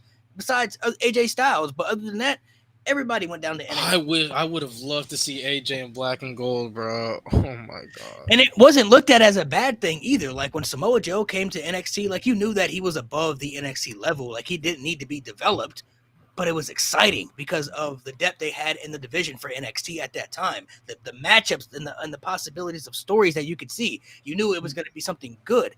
That's what NXT is missing right now. They don't have those big main events. Main eventers signing to their brand or debuting on their brand, you know what I mean? Besides the women's division, like Jordan Grace and stuff like that, that's dope. But it's like they're doing like the opposite. I feel like with the men's and women's division, like the women's division doesn't need that much depth. Like Jordan Grace could have came up to the main roster immediately and added more depth to that main roster women's division, which they need. The men's division for NXT needs the opposite, but they're not adding more depth to it by having people debut there. And the proof is in the pudding for how successful it can be. Look at all of the guys who were in WWE and then went to NXT and were ultra successful. Drew McIntyre, Samoa Joe, Finn Balor had the best run of his career in NXT. Baron Corbin did the best work of his WWE career in NXT. Mandy Rose could have become one of the best female wrestlers in NXT history. For what it was, Apollo Crews did. So even if it's just a marginal jump, but then there is a proven history of these guys going to NXT and making huge strides. Now, guys like Finn Balor then get sent back up to the main roster and lose all of their aura and all of their momentum right away, but that's not the point. Yeah. But you can go to NXT and you can put in the best work of your career because so many guys and girls have done it before. So you're right. They're doing it backwards. The women should be on the main roster and the men should be in NXT. I don't really understand what they're doing at this point. It's kind of a mixture of a different balance. I don't know what they kind of got planned. Like NXT, their men's division is their worst, but the main roster has the best men's division, but they also suffer in booking the women's division properly and the tag team division properly. NXT has the opposite effect. Their tag team division is really good, and their women's division is 1,000 times better than the main roster right now. So it's a weird domino effect, I guess, that they have to figure out. I mean, I'm hoping that some of these people that they sign for the future, they could throw some in NXT, like put some people down there, man. Like not everybody needs to come up to the main roster immediately, especially if you don't have a plan for them. You know what I mean? Like you don't have nothing for them to really do on the main roster because it's so bloated right now. Like you have so many people on the main roster, you could throw them down there in NXT and have them be relevant and do something, and opposed to them bringing them up to the main roster and then they get lost in the shuffle like Andrade, like a Carmelo Hayes. You know what I mean? Like, you don't want those people to They still have guys that they could use for their mid-card scene that they're not using, like Apollo Crews and Giovanni Vinci. Like, can you use them, bro? They're not going. Giovanni's gone. Giovanni's gone. Yeah, he got released. He's gone. He's been gone since the stuff he did to. And Apollo's injured. I didn't know that. Apollo's injured? Oh, okay. Yeah. But even if he wasn't, Apollo was getting like he wasn't going to be used. Yeah, Apollo was. Well, he wasn't going to get used, but not only was he injured, but he also just got a degree, like for something too. He was going to school for something. So. Oh shit! Hey, lit. Yeah, but and I know we dog on Triple H a lot, but I also do think another thing that I think we don't talk about enough. Some guys are just happy to be there. Yeah, and I think sometimes it's hard to forget. I mean, it's hard to remember that, like, maybe Triple H isn't pushing certain people because he doesn't see people care enough. Like, that's an aspect that matters too. And that's example, why NXT got their house cleaned out. Yeah, and the biggest example I will always remember about that is Zack Ryder and Dolph Ziggler to an extent, but that's different. That's a different circumstance. Zack Ryder, though, is a person that we all knew was better than what he was presented as. We all knew he could be what Matt Cardona is now. We all knew Zack Ryder could have been that guy. But for so long, he was just happy to be there. Like, for me, even though, yes, most people would kill to have a Zack Ryder WrestleMania moment, the fact that he was not upset about how soon he lost it, and the fact that he for the most part was never upset about how he was presented, like, to me, personally, you might be a great guy. I might not have a personal issue with you, but if you don't care enough, maybe, and this is just something to throw at. Obviously, there's people that I don't care what they like. If Samoa Joe walked in the building and was like, "Hey, I don't really care." Okay, cool. Go be a menace. Just walk out there and be a menace. There's certain people that it shouldn't be a question how they're booked, right? But I think another aspect we look at too, and the reason why I say that, it's because I look at like the Apollo Cruises and I look at, some of the other kind of, like, honestly, before they fixed that tag division, you couldn't tell me Humberto and Garza cared at all being on that roster. They was just cool. Hey, I get a paycheck every month. And some people do this because it's their job. I related to sports all the time because for the longest time I had to remember a lot of people play basketball and play football because they're good at it, not because they love the game. Because they know they can get a nice check for what they do, right? There's a lot of people like that, right? Not everybody do this because they love it. Look how many freaking basketball players just get turned into a tight end and say, "Here, go play football. You're not getting drafted. Go play football." Like, some people just get a job because they're good at it. So that's just something I look at too. That's what a lot of people in NXT are. Fucking Gunther said it on LFG. You're here because your first occupation ain't work. I get it, right? It's straight facts. It's straight facts. Yeah. Zack Ryder was the biggest example. Zack Ryder was Ron Breaker's only here because he didn't succeed as a fullback in the NFL. Bro, if Roman Reigns would have never got that diagnosis, that first training camp with the Vikings, I don't know if he's here or not. Yeah. That's really the reason he showed up, because he had to retire before he even got a chance to play. We don't know how good he could have been. We don't know how trash he could have been, but he got there. So that he had an opportunity, that one physical.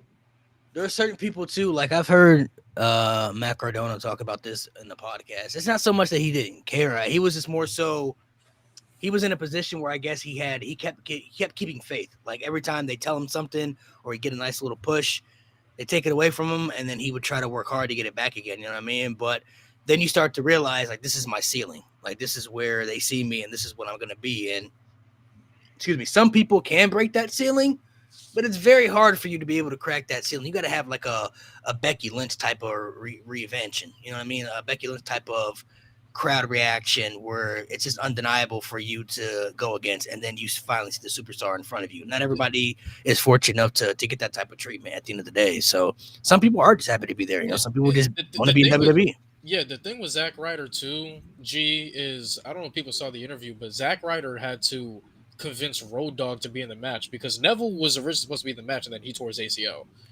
And then Zack Ryder had to convince Road Dogg, like he legit like had to like write a speech out to convince him why he should be in the fucking match. So him winning the title, none of that was supposed to ever happen to begin with.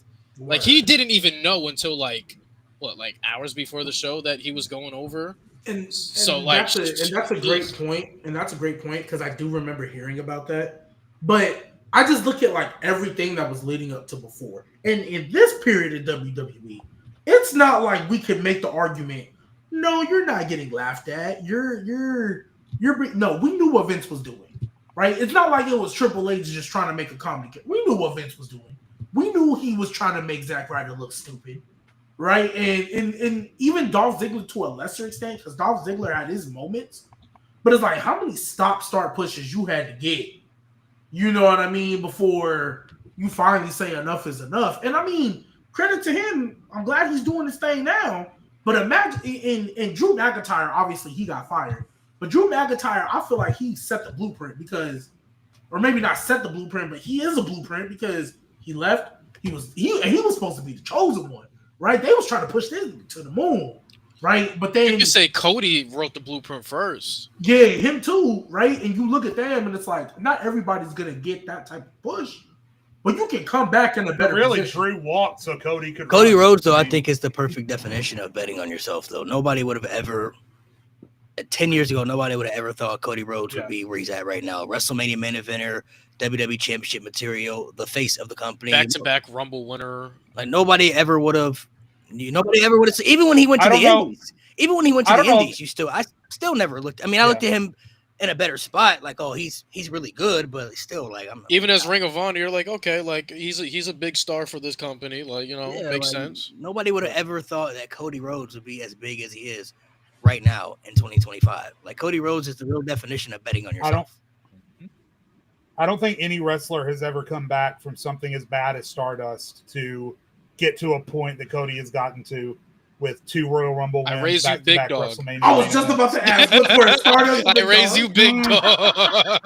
But I'd argue that even though the Stardust, big dog, at least Big Dog was in the main event, bro. Stardust was a jobber, bro. Exactly. Yeah, exactly. Stardust was losing the celebrities on pay-per-views, bro. Like, oh yeah, Stephen Amell. Shit. Hey, but when Stardust first debuted, though, I'm not gonna lie, I thought that was hard at first. It was bad, bro. Like, in the Goldust tag team, come on. At least Big Dog was. It's probably the worst stretch of. I mean, at least Big Dog was winning championships, and he still had Big Dog is probably like the worst stretch of a legit top guy being pushed that we've seen that fans didn't want. But at least he was still in the main events. You know what I'm saying? Main eventing WrestleMania, bro. Stardust was a nobody, bro. Nobody cared. Like, he was losing to anybody, bro. Like I said, he lost a celebrity on a pay-per-view, bro. Bro, that was on a SummerSlam, right? SummerSlam. And Neville, oh, brother, ooh, brother. If Cody had never left, guaranteed Stardust is running around with the idiots chasing after the 24/7 title in 2019. Oh, easy. Guaranteed. Jeff Hardy was running around with that belt. Bad, man. Bad. I look at Stardust as like Rocky Maivia, like the ringmaster when Stone Cold. Like if those people had never changed, bro, look how history terrorizing is crazy. Terrorizing. You know what I mean? Like imagine how history would have never changed. Mark Callis. Kane was a dentist at one point, bro. Isaac Yankem. Like imagine if he had never changed, bro. Like Kane was like something bomber, right? He was bomber. Yeah, that was in Memphis, Tennessee. I think I remember what it was. Like Adam Death Bomb or something like that. I don't remember. Real quick to Ola Bogang Matoa. I'm so sorry if I butchered that name. Lewis has basically stated that he's not watching AEW until Moxley loses that title. So yeah, it's gonna be a minute. It's gonna be a minute. Not everybody keeps. Love Samoa Joe, go off script for the love of please put that nigga to sleep for real. Please put that nigga to sleep for real. Fucking God, I can't. Put that nigga to sleep I want to go back to the show that I love, but Jesus, bro. Oh, the Unabomb. That's what it was. The Unabomb. That's terrible. Hey, imagine Samoa Joe just going to business for himself. And just freaking put that nigga to sleep for real, bro. I didn't know I was talking for him. I'm gonna ask everybody this because I haven't put the video yet. I gotta still edit it and stuff. But I asked people this at Backlash, this random people. So I want to see people have the same consistent answer. Everybody's gonna go individually. Everybody will just answer one answer. I'll start with Jade. Who is somebody in WWE right now, men, woman, tag team, doesn't matter, that you believe deserves a push right now? It's one person. Just if one person that you just feel like they deserve a push right now. Doesn't matter what push, world title, or just do something with them. Fuck, that's hard off the top of my head. There's a couple of names that I want to see what y'all say, and then I'm going to tell y'all the most real answer that I heard. Okay. If I had to pick one, you've got him. Now you got to do something with him. I mean, I got to go with the Machine Guns because I thought they'd be doing a lot more than they are. Just to have a real quick title reign. Now the TLC was a banger, obviously. So, but yeah, the Machine Guns I thought were going to be a way bigger deal than I thought. You got them, you got to use them, and they're not. So yeah, I'll go with the Machine Guns. It could be. Is NXT included? It's one person. NXT, whoever you feel. NXT is included. One person. Yeah. I'm gonna look at it. I'm looking at the camera when I say this. Channing, Stacks, Lorenzo. Oh, wow. Do I explain or do I just say it? You can explain a little bit. Listen, all right. So this is what I've said. I said what we see with Tony D'Angelo is what we're gonna get. I don't think he goes any higher than a super high level mid carder, right? Stacks to me is in a great spot because one, I think he's much better in ring than Tony D. I feel like he visually looks better than Tony D, and I feel like with his character, there's a lot more raw potential to build towards. What I'm saying is I feel like his ceiling is much higher than Tony D, and I feel like with him turning on Tony D and the story that they have right now with him building his own fucking family, I think it could be really good. And I think if they give him a North American title run, we can actually see what they can do with Stacks. Like, I think Stacks is he got some serious upside to him. But you got to get rid of the Stacks persona. You can't keep being Stacks. Channing right? Lorenzo. Channing Lorenzo. Yeah. Yeah, just be Channing Lorenzo. That's mine. That's mine. I try to go off the grid because I know everybody's gonna say some common shit. My brother, what about you, man? I feel like the safe answer and probably the most popular answer is Karrion Kross. Because the way this man is literally doing everything, he's doing everything right.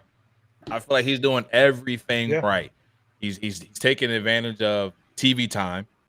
He's saying all the right things. He's doing on podcasts. He's doing his stuff behind the scenes. He's doing his stuff like at WrestleMania. He was like all over the streets. Karrion Kross is doing exactly what he's supposed to do, which is obviously why he's number one in merch right now. He's doing exactly what he's supposed to do. So I say Karrion Kross. G, that's a good shout. Why'd you ask? Why'd you ask this question? Why? I want to see what he's gonna say. You know what he's gonna say. Man, go ahead, turn this nigga on Dominic Mysterio, please. No. Please. No. You see the way he was looking at old boy? He's a hater. He gonna get packed up. Dom gonna pack him up. I think something interesting is gonna happen. How did I not know he was gonna say Finn Balor? I'm shocked. I like it though. Yeah. How you not? Dom gonna pack Finn up? What you talking about? Finn Balor is cooked. That needs to happen. So we need Finn back as babyface. Finn is turning up. It's over for him, bro. He's cooked. You see, this whole chat was cooking with their selection. Then it comes this fucker, yo. I was gonna say my real one, which is Karrion Kross, but he took it, so I went ahead. So your pivot was fit. Finn Balor, my guy. I'm not going. Johnny Gargano's my guy, but at least I'm realistic with his spot. I can admit that Finn Balor been cooked for a minute, but I still want to root for my guy. Can I say an honorary mention? Sure. Yeah. Because because I feel like Sami Zayn ruined it, but I feel like Chad Gable deserved it. Yeah, good one. I changed my answer. Chad Gable over El Grande Americano. I was about to say my pick is El Grande Americano. I'm not doing the meme, Lewis. I'm not doing the fucking meme. Gracias, baby. Gracias. Two different people. Malik, why did you bring this up? I was just curious to know. I asked people yesterday at Backlash. I haven't edited the video out, and a lot of people said Karrion Kross. Majority of people said Karrion Kross. Yeah. And I just want to say, and what's crazy about that, legit, so they had like a little superstore. We went to the superstore.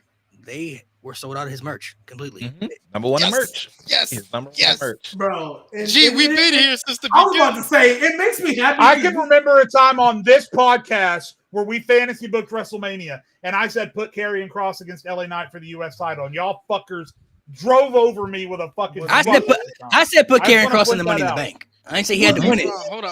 I think he should win it. Let's get something straight. I'm probably the only one on here that has Karrion Kross in their top 10 favorites of all time. So let's just settle down and slander on me. And Lewis, Lewis, remember the days when Nate wasn't a fan, and then we converted him. Reel it in. Reel him in. Mo too. Reel him in. Hey, because I've been bitch ass too. Mo was the number one hater on this podcast, and I can't stand him because I try all the reasons he rocking with Karrion now. I tried to tell him months ago, and he wasn't trying to hear it. And now, here we are. Go fix your voice, Mo. Listen, Zack Ryder was the first man to really do it in WWE, to really say, you know what? Fuck what WWE is trying to do with me. I'm just going to do my thing and hope good things come. And Zack Ryder was now, obviously, as soon as he reached the pinnacle, Vince McMahon dumped all over him, but whatever. Daniel Bryan did it. Kofi did it. And now I think Karrion Kross is doing it. We'll see if Triple H, recognizes it. But I think Karrion Kross is basically just saying, you know what? If they release me, they release me. They're not using me anyway. I'm just going to go out and do my thing. And it's working. And WWE needs to pay attention and strike, as Lewis said, go against your better instincts and strike while the iron is hot. I feel like they're going to do it now, mostly because, especially with Money in the Bank. I honestly think he's going to win Money in the Bank. If you think about it, like when we wanted LA Knight to win Money in the Bank, LA Knight didn't win. We wanted Jey Uso to win, Jey Uso didn't win. When they was doing the stuff with Montez Ford, never really pushed him outside of being in the Elimination Chamber. I think with the fact that Karrion Kross is literally number one in merch sales, he's going to win Money in the Bank because he's making money for. Or he's going to be right there because Triple H love doing that shit. Oh yeah, you right there. Nope, here comes Damian Priest. I think this could be the one time. Here comes Drew McIntyre. I think this will be the one time when it happens. I think this is going to be the one time when it happens. I don't know if he's going to win Money in the Bank. Well, first off, I got to see who's in it first. I got to see who's in the match first. I got to have him be booked to be a monster like that too to win Money in the Bank. If he's in there, I'm not even. He could, but if he's in there with like a Braun Breaker, even like a Logan Paul, LA Knight. I don't know, man. That's even better for him. I'm not getting my hopes up because Logan Paul is going to win. Logan Paul's character fits perfectly. He gonna slap Prime on the briefcase. Don't say that, Lewis. They're gonna do it. Prime in the bank is crazy. Prime in the bank, right there. They're gonna do it. Oh my god! I think Logan will be in the match for sure. I think Braun Breaker will be in the match. He's the spot monkey guy.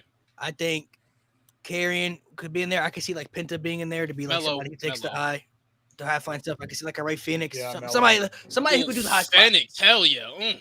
Yeah, I think I'm not even trying to be funny here, but I think all three of them luchadors, Phoenix, Penta, and El Grande Americano in this match. All three of them? Yeah, I low-key think all three of them might be in here, for real. The fact that Dragon Lee wasn't even mentioned is a fucking travesty. It is a travesty, but I'm not gonna lie. Oh, and but it's El Grande Americano. And I still think I still think Cody could be in there too. I'm not saying he'll win, but I can see nah, him. Cody not. I could see him being in there just for favorite odds because people would think he could win, and for the story arc of him. Oh, good. It'll what if that's how they do Cody's heel turn? What if he runs in at the end like Brock Lesnar? That would be crazy. I'm not gonna lie. That'd be so I've been him. I don't even know how to say that word. I've adamantly been against Nate about getting rid of Money in the Bank. If Cody wins that fucking briefcase, I'm on his side. If Cody wins that fucking briefcase, I'm on his side. I don't think, get rid of Money in the Bank. I don't think Cody would win, but I think he would add to it though. Like he's somebody that would be a favorite. Like he would be considered a favorite in that match. You got to have people in that match like that. Like people got to like, oh, where's Money in the Bank in LA? In LA. Hey, run it. I know we have that Worlds Collide pay-per-view. What are the odds that we get like a showcase of their? I'm assuming. And that's why I don't think El Grande will be in the Money in the Bank because I think he'll be a part of that AAA show. I think he'll be a part of that. What if he wins the AAA World Title and then showcases it? Well, first we got to get that off of Del Rio first. We got to get that shit off of Del Rio first. Yeah, El Grande. I think that's the only reason they signed him, so they can get it off. El Grande got it, bro. He got us. Well, also too, put the belt on Vikingo. They didn't sign. They didn't really sign him. It's just they absorbed the contracts. Like they didn't really sign him, but they bought the company. They also bought the contracts. They didn't release everybody. Yeah, you know. I thought Worlds Collide was only with NXT though. It's NXT and AAA. So it's only those two brands. I'm not gonna lie. I don't give a fuck. Give him Grande brand. But because he's technically a luchador, I mean, he could do it. I mean, he's considered a luchador. You know what I mean? What do you mean technically? I think they're gonna put some main roster. I'm in context for some people. People don't believe it. A little bit. They don't bought into it. So I think that's how the Money in the Bank is going to be structured to me. I could see like Cody being in there. I could see Karrion Kross. I could see Logan Paul, Braun Breaker. And honestly, if they want to put both Rey Fenix and Penta in there, I mean, they could do some interaction with that. I mean, honestly, a name that we're forgetting, Mello. I think Mello going to be in there. He's not a tag team with Miz, bro. He's not, I'm not gonna lie. It doesn't matter. It doesn't matter because they're not in the tag division. Yes, he's in a team with him. Not yet. They're still doing singles matches. They're going to challenge for him. He's basically his manager. Yeah, basically, he's basically the manager, and he's gonna. I hope they don't do it. But one of them is gonna turn on the other, and I don't want either of them to be a babyface. But if anybody gonna do it, Melo be the one to strike the Miz, because at least the Miz, I don't want Melo as a babyface. That's the thing. I saw him as a babyface already. It wasn't good, my brother. It was not good. It wasn't good. I don't want to see that again. The only reason why I say it is because I feel like Miz is 10 times better when he's a heel. He do not need to be a baby face. Well, I don't think Miz will be a baby face in this. Well, I don't think Miz will be a baby face. I think the Miz can still just be the Miz. But Melo's like, yeah, you're beneath me now. I think Miz can still be the Miz. None of them should be baby face. But if Melo turns on Miz, it'll kind of be like I'm kind of off that now. That whole Melo don't Miz shit. Yeah, I'm done with it. That shit is and the Miz, honestly, the only thing I don't like about that is the Oz him. Melo don't Miz though, and then him calling Oz him is so trash, bro. And then him calling himself the 10th wonder of the world. I'm not gonna lie, that shit's hard. I fucks with it. But that Oz him, that is trash. But Melo don't Miz is a great name to me. I love that name. Some people to me are just not meant to be in tag teams, bro. Melo, he's above that for me, bro. He's above the tag team division. But he's not even really a tag team. They are a team, bro. They got a whole team. I only accept him being in a tag team with Trick. That's it. I was about to say Trick and Melo wasn't. And that was cool, but Melo was the main event guy. He was the vocal point of the guy. You know, I agree. But if there's anybody that I'm only cool with him being in a tag team, like a legit tag team would be Trick. That's it. Word, but I don't. But even if Trick, I don't think that was a legit tag team. No, it wasn't. It wasn't. But I'm saying on the main roster, eventually they're gonna be. My point is, even if this is like just a mentorship thing, fucking Carmelo looks like the biggest dope in the world for getting involved in a mentorship with the Miz. Have you seen any mentorship with the Miz that People forget about the fact that he was literally Daniel Bryan's guy. Hold on, stop. My point. That's not my point. My point is, I'm talking about. Hold up. I'm talking about in storyline. The Miz has turned on every person he has ever mentored. Is my point. So for Carmelo in storyline looks like an idiot. Bro. Like, why would anybody want to trust Paul Heyman? Turns on everybody. Exactly. Everybody turns. It's like Randy Orton. Why are you trusting Randy Orton out of all people? So question: Does Seth? I'm being nasty, Jay. Don't be that. I'm being nasty. I was about to ask that. That turns on everybody too. So yeah, Seth turns on everybody. I'm just talking about storyline. It's like Melo has never watched a day of professional wrestling to say, oh yeah, this is cool. The Miz definitely isn't going to turn on me at the first available. It could be like a change of pace, like G said. Melo turns on Miz, but on some they both still heel. Only person that the Miz never turned on was Shane McMahon, and that shit was trash.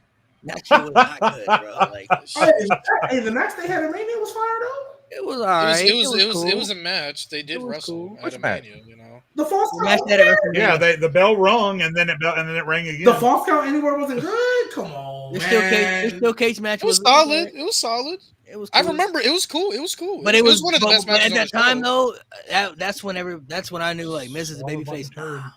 It's not working for me, brother. I mean, thank God for Bray Wyatt. Hey, we talk about even going up against Shane McMahon. I'm like, that's not working. Hey, before Karrion Kross, that was really the heel maker. There's only one person to survive the Fiend and still be in. That was Daniel Bryan.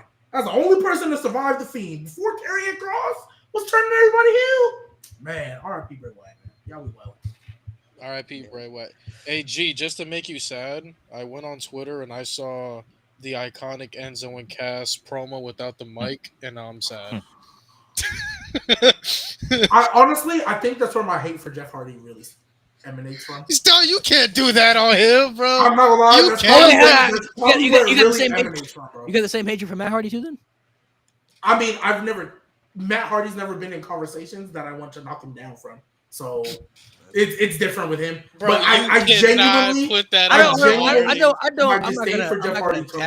not gonna tax the Hardys for that, but I've always agreed with G though. Like Enzo and Cass, that was their match, bro. That was their match to win. I thought the whole time they put off Enzo and Cass winning them titles to give them the moment at Mania. That was their them match. Niggas was having feuds with God knows who. When Enzo and Cass was right there, and I was like, they got the John Cena tag team spot. Yeah, like they got the whole. I was like, okay, bro. And the fact that they actually never won the tag titles in NXT or the main roster is crazy. That's the wildest shit in the world. That's bro. That's as of recently, let's go 2016. Has there ever been a tag team that was as over as Enzo and Cass at their peak? No, bro. They were bro. They had one of the. Other than Shinsuke, they might have had the loudest reaction for a debut on the main roster that I've ever seen. Other than Shinsuke Nakamura, bro. And especially on that Raw. And especially because niggas wasn't even really watching NXT like that. And for them to know them, when they came out word for oh my god, bro, that shit was really good. And they were the perfect duo. Like Enzo in the ring wasn't that great, but he had crazy personality. Enzo, don't say that. Enzo in the ring was trash. They literally made up for each other's weaknesses. Cass couldn't cut a promo to save his life. Yeah. Hey, that's what Enzo for. But he did know how to say there's one word to describe, you know. He did that. He hit his marks. He hit that shit. And when they split them up, bro, I was defeated, bro. Like, no. I know why they did it. You knew it was over. So trash. And then they had Big Cass come out to that. Bro. I remember I used to piss me off when he used to come out with that trash ass demon smile. He'd come out with that stupid walking smile. I'm like, bro, this is trash. I remember when Big Cass was in that Fatal 4-Way Eliminator for the Universal title. Bro, I was like, they might push this man. Eliminated first. I'm like, bro, he felt like an outcast. I'm like, bro, why is he in this match, bro? No, I'm not gonna lie. Because didn't he qualify for it? He won a match. He won a match. Yeah, he won a match. Which I wasn't a problem with. I was cool with it. I was like, you're not winning. But my man got speared, stomped, and frog splashed. and that's why I was okay with it. I was like, wow, they used 3 finishers on him. They might do something. And then I will say that is one of my favorite matches of all time because the ending was unexpected. The ending was crazy. Well, that is one of my favorite matches. Let me just say, if I was Enzo or Cass, I'd rather our tag team break up and end up the way we did than us stay together and end up like the Ascension. I just want to call that out. The Ascension, they weren't they still around? 24/7 title when it was around. You know, the Ascension. I mean that's not a crazy thing to say, but they had so much aura on NXT, bro. You know the amount of tag teams they had a weak division from NXT. You look at American Alpha, you look at the Revival, you look at American Alpha was different, but I hear you. No, they were fumbled.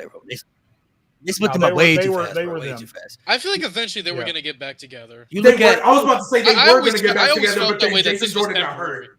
Yeah, Jason Jordan got hurt. That's when they was pushing him. That's why I said I feel like they were going to get back together. Yeah, I think eventually they were going to come back. I think. I don't know. The way they was trying to push Jason Jordan, they were trying to make him a star. I agree. They should have never been. I agree. They should have never. Jason Jordan was having matches on TV against John Cena and Roman Reigns. But like every tag team, like I always thought that was around the time. Oh, SmackDown's getting good. Yeah, Vince, go ahead and mess that up for us, gang. But like, I did rock with Gable and Shelton as a team, though. I did too. When you look at all the tag teams they had on NXT that were really good, that fumbled on the main roster, you got the Ascension, you got the Lucha Dragons, you got the Revival, Enzo and Cass, you got American Alpha, bro. Like so many good tag teams that they had that they built up themselves.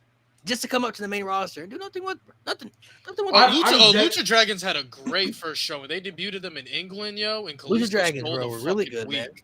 I feel like when I look at NXT back in that time, there's only 3 and probably now 4 names that no matter what they did, they could never fix. Me personally, I get what he was. I was never a fan of Cassius Ohno. I thought that nigga was. As soon as his thyroid problems happened, then he was. Yeah, I was never a fan of Cassius Ohno. As soon as he put on weight, he was cooked. The resident long-term stayer of NXT, Aaliyah, trash. Never. She was in NXT for like every era and was trash through all. Never got better. Yeah. Wrestled like a plastic sack with a personality to match. Now, current day, it's Nikita Lyons. Oh yeah, you're cooking. Current day. Yep. Nikita Lyons. What is she trying to She got demoted below NXT. Yeah, she's cold now. I was like, damn. I was like, you're on evolve now. That's tough. And then there was one more person that they had down there. Oh, Keanu Reeves or Kona Reeves, whatever the name. Kona Reeves. Yeah, Kona Reeves. I forgot about Kona Reeves. Holy shit! Who would y'all say? Kona Reeves almost beat EC3. Y'all remember that match? EC3 too. I was never a fan. I never got it. Oh, you're bugging. I'm gonna look up Kona Reeves. Trouble. I never got it. EC3 was, but you never saw him outside of WWE though, so I can understand. Yeah, you gotta see his feuds. That's what he looked like. Motherfucking dude, that guy was mayonnaise. I only saw the NXT version, and I was never a fan. No, but the top 1% thing was lit, bro, my man. What he did. I'm not gonna lie, that shit was corny as hell. That's crazy. That's crazy. Who would you guys say? I don't know if everybody watching NXT Black and Gold besides the people that I know. Who are the top 5 biggest NXT Black and Gold fumbles? Like they you can never get them back. The top 5 fumbles that they messed up on the main. Shinsuke's up there. Shinsuke's up there. Finn Balor's up there. Samoa Joe is up there. Keith Lee. Keith Lee is. I would say the 5 for me. Enzo and Cass is up there for me on the main roster too. Enzo and Cass, Shayna Baszler, Shinsuke Nakamura. That's 3. I gotta say Keith Lee. And Finn Balor, man. Yep. I would say Finn Balor, but at least Finn Balor had like some moments and spots. You know what I mean? Like these people, like. But like, I look at Keith Lee, and it's like you had to beat Randy Orton. He has too much logistics. He has too much logistics. I feel Adam Cole, right? But like.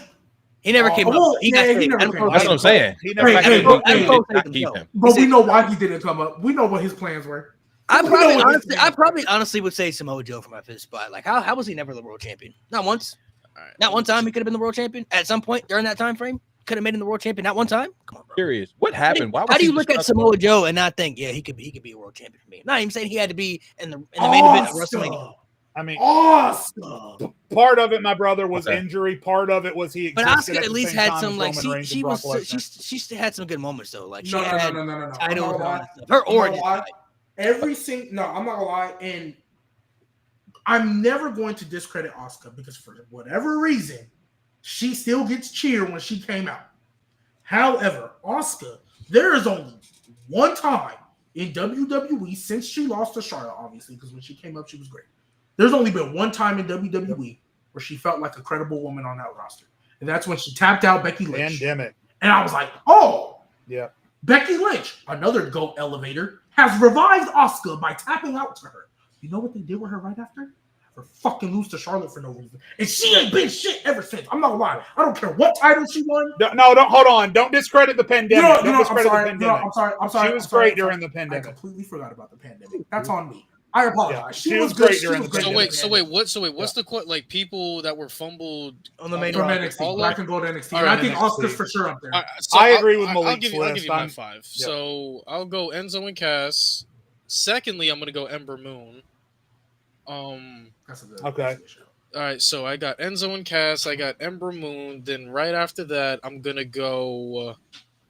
I'm not trying. All right, so I'm not. I'm also trying to be realistic. Like I never thought Tyler Breeze was gonna be fucking anything on the main roster. I'm just being. I'm trying to. I'm really trying to be realistic with my choices. Yeah. Who can I say after that? I'll say. Not gonna lie, Raquel. The way how I thought she was gonna be, like, kind of crazy. Not gonna lie. Yeah, she had her presentation in NXT. Her presentation, she had way more personality, better matches. Like, dude, she's way better. I never believed she was gonna be pushed. I'll do that. I'm gonna go. I'm trying to think of some man. Oh, Grayson Waller. He went from the number 1 man in NXT to number 1 hated man in NXT to losing everything with fucking Theory. Then after that, Cameron Grimes is an underrated one. I feel like he could have been a really good mid-carder. I mean, I guess for me, the way they portrayed him, he squashed Corbin. I mean, for me, I look at it as like, I look at guys that like, I look at Vince like there's no way. Like I'm looking at the way Vince liked to book. When I look at that, Cameron Grimes never believed in you. Raquel never believed in you. But Keith Lee, it's a big guy who can move. You need people for. I mean, bluntly stated, you want people. You need people to get fans to Roman and Brock. Here's somebody who can easily feed, who will look great in the feet. They gave Keith I would say the Roman rub with the fist bump and pinned Seth Rollins. You pinned Randy Orton in your first fucking match. Clean, mind you. Yeah. I would say Keith Lee. And then he became a bear. Keith Lee is more of a fumble as far as his talent, but I never really saw Vince was going to use him like that. I thought Vince was more of a Karrion Kross guy. That's my top 5 is different because there's a lot of guys I feel like could be like, to me, like there's so many guys. Like I said, Tyler Breeze would be one, but I kind of knew off rip like he wasn't going to be that guy. Like Bo Dallas, even though Bo Dallas wasn't great in ring, like all right, so y'all know I fucking watch NXT from the beginning. The type of guy Bo Dallas was, the type of champion he was, you couldn't bound to like not want to punch his face in. Like he is the perfect classic heel, where my man was super overconfident, but he was winning and he was acting like he was better than everybody. Like he was so perfect, but I never thought he was going to work on the main roster. There's so many guys I personally feel like shit, I saw the vision, but I knew once they got to the next level, they're not going to be anything. A guy I feel that way currently is Wes Lee. I feel like Wesley is so much, but I know once he gets to that main roster, he's cooked. He's cooked. He's kind of cooked right now. He's kind of cooked right now. Like there's so many guys that I personally believe in that I know if they reach the next level, there's no point in mentioning. He's going to be Ricochet on the main roster. Not mention one though. Good. Tony Storm. Tony Storm, good one. Oh yeah. Major. That's one of the few people I can genuinely say, yeah, you were better off in AEW. True. Swerve too. Swerve for sure. Because Swerve was fumbled in NXT. He won the North American title in his only title defense. He lost it 2 seconds later to Melo. Yeah. He was fumbled in NXT too. Yeah, I Swerve. I never believed was going to be pushed anything. Because also too, I look at Swerve now at AEW. Obviously, he got a lot more muscle on him than he did in NXT. And looking at his stature in NXT, I never thought he was going to be pushed well. Like, even when Hit Row first debuted, I was like, this is a mid-card act waiting to get buried. Like, I never believed they were going to push him because he didn't have the stature. Top Dollar and Ashante Lee Adonis and B-Fat, for that matter, were all green.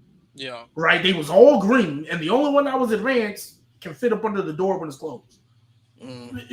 Like there's guys I complete, like Shinsuke, Enzo and Cass, Finn, Joe, like those guys I understand, but then there's like I said, talented guys in NXT that I bought into that I just know that aren't gonna pan out. Like Wesley currently, I know, like even now, I feel like he's cooked. I feel like if he goes to the main roster, he's done. Like there's only one. He's gonna be a guy we're gonna be waiting to be released. Like that's how I feel about Wesley, and he's one of my favorite wrestlers of all time. Realistically, to me, there's only one. If we're talking just strictly for the men's division, Obafemi is the only guy I see in the division right now where I'm like, yeah, he's gonna be a world champion on the main roster, no doubt. Everybody else, I don't really know.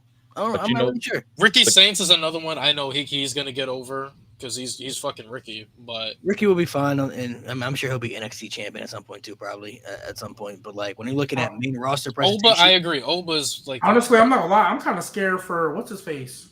Sure. Believe it or not, Ethan Page. No, I think he's the next Miz. I think he's the next Miz. I low key am, but you say that, and even though that's not a bad thing, I look at the way Miz was looked at for the beginning parts of his career, and if that's how he's gonna be, I don't think. No, I'm not speaking. I'm talking about like what Miz is right now. That's Ethan Page is Lewis, who has a better chance of the main card. Wesley or Javon Evans? Javon Evans by far. What you see with Wesley is what you get. Javon Evans is so young and he has so much more room to grow. He's younger than me. Man, Javon Evans, if he's able to produce more of like his promo skills, he can go pretty far too. Sky's the fucking limit. Sky's the limit. But I feel like the next, like when I look at the next big three, like guys that I see in the World Championship picture, part of the future, I'm looking at Obafemi, I'm looking at Braun Breaker, and I'm looking at Jacob Fatu. Like those two are like the three that I'm looking at definitively. Like if they aren't world champions, like within the next 5 years on the main roster, that's crazy to me. Like those guys could be WrestleMania main event guys, I believe, for the future that you could stretch out layers of for a while. So, and I'm talking just strictly for the men's division too. Like those three right there, those are three guys that have the look, they got charisma, they got in-ring ability, they got connections with the audience. Like those three, like right there, those are three big three. I feel like NXT is filled with a lot of people that I feel like aren't going to translate well. Like that's how I feel about Tony D'Angelo. I feel like he's great for NXT, but for some reason, I just don't think.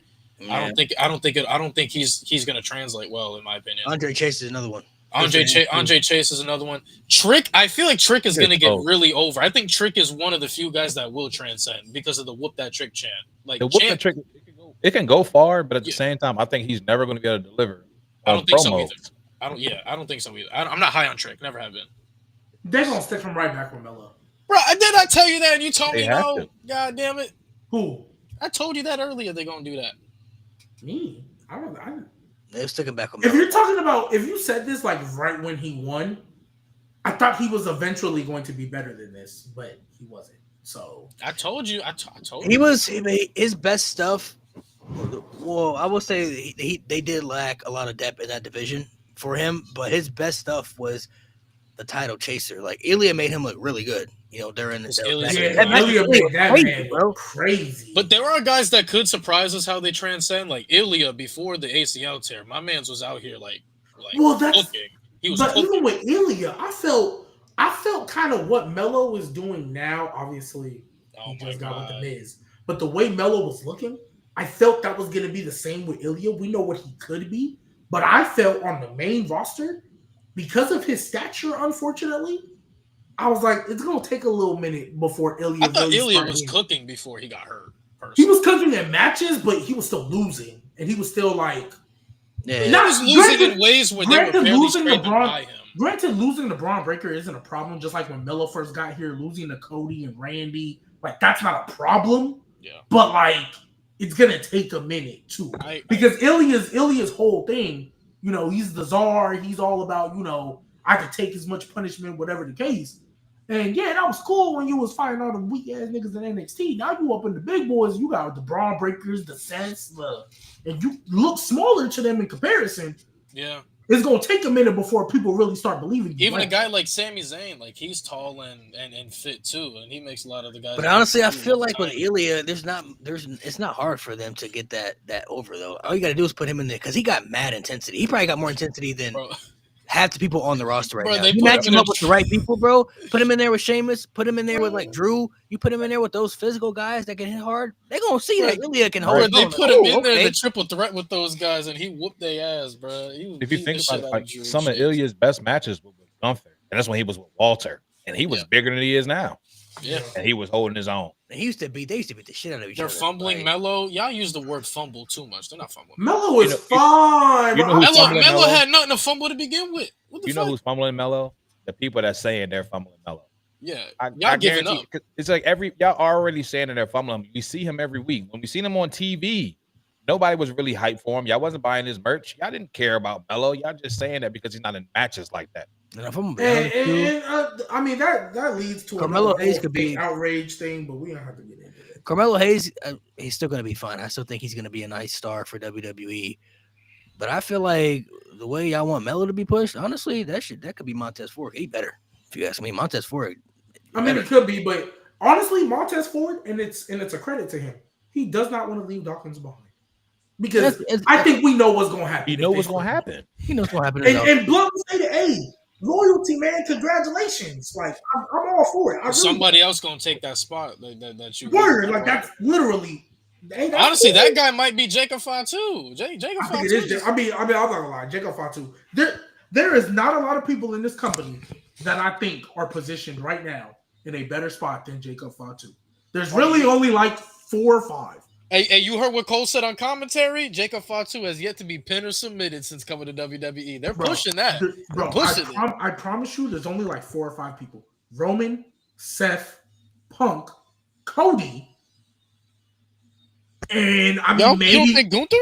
Well, yeah. So then 6 because you got Gunther, and then you got honestly because Cena and Randy is so tough because I don't want to count them, but like Braun Breaker might be the only other person where I'm like, yeah, your path is probably maybe a little better than Jacob's, but I'm not. But Jacob, that nigga is a world champion in 18 months tops, and that's being generous.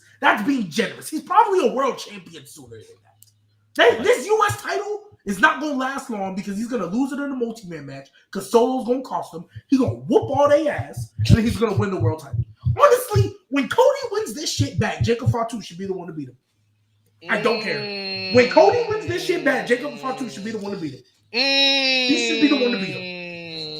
And I'm so serious. Braun Breaker can win that other title. I don't care. He can win it off of Seth for all I care. I know CM Punk, we need to give him a world title soon. I don't care. I don't care how you handle that. Jacob Fatu should be the one to beat Cody. So you're saying Jacob's first challenger for the world title should be Bronson Reed?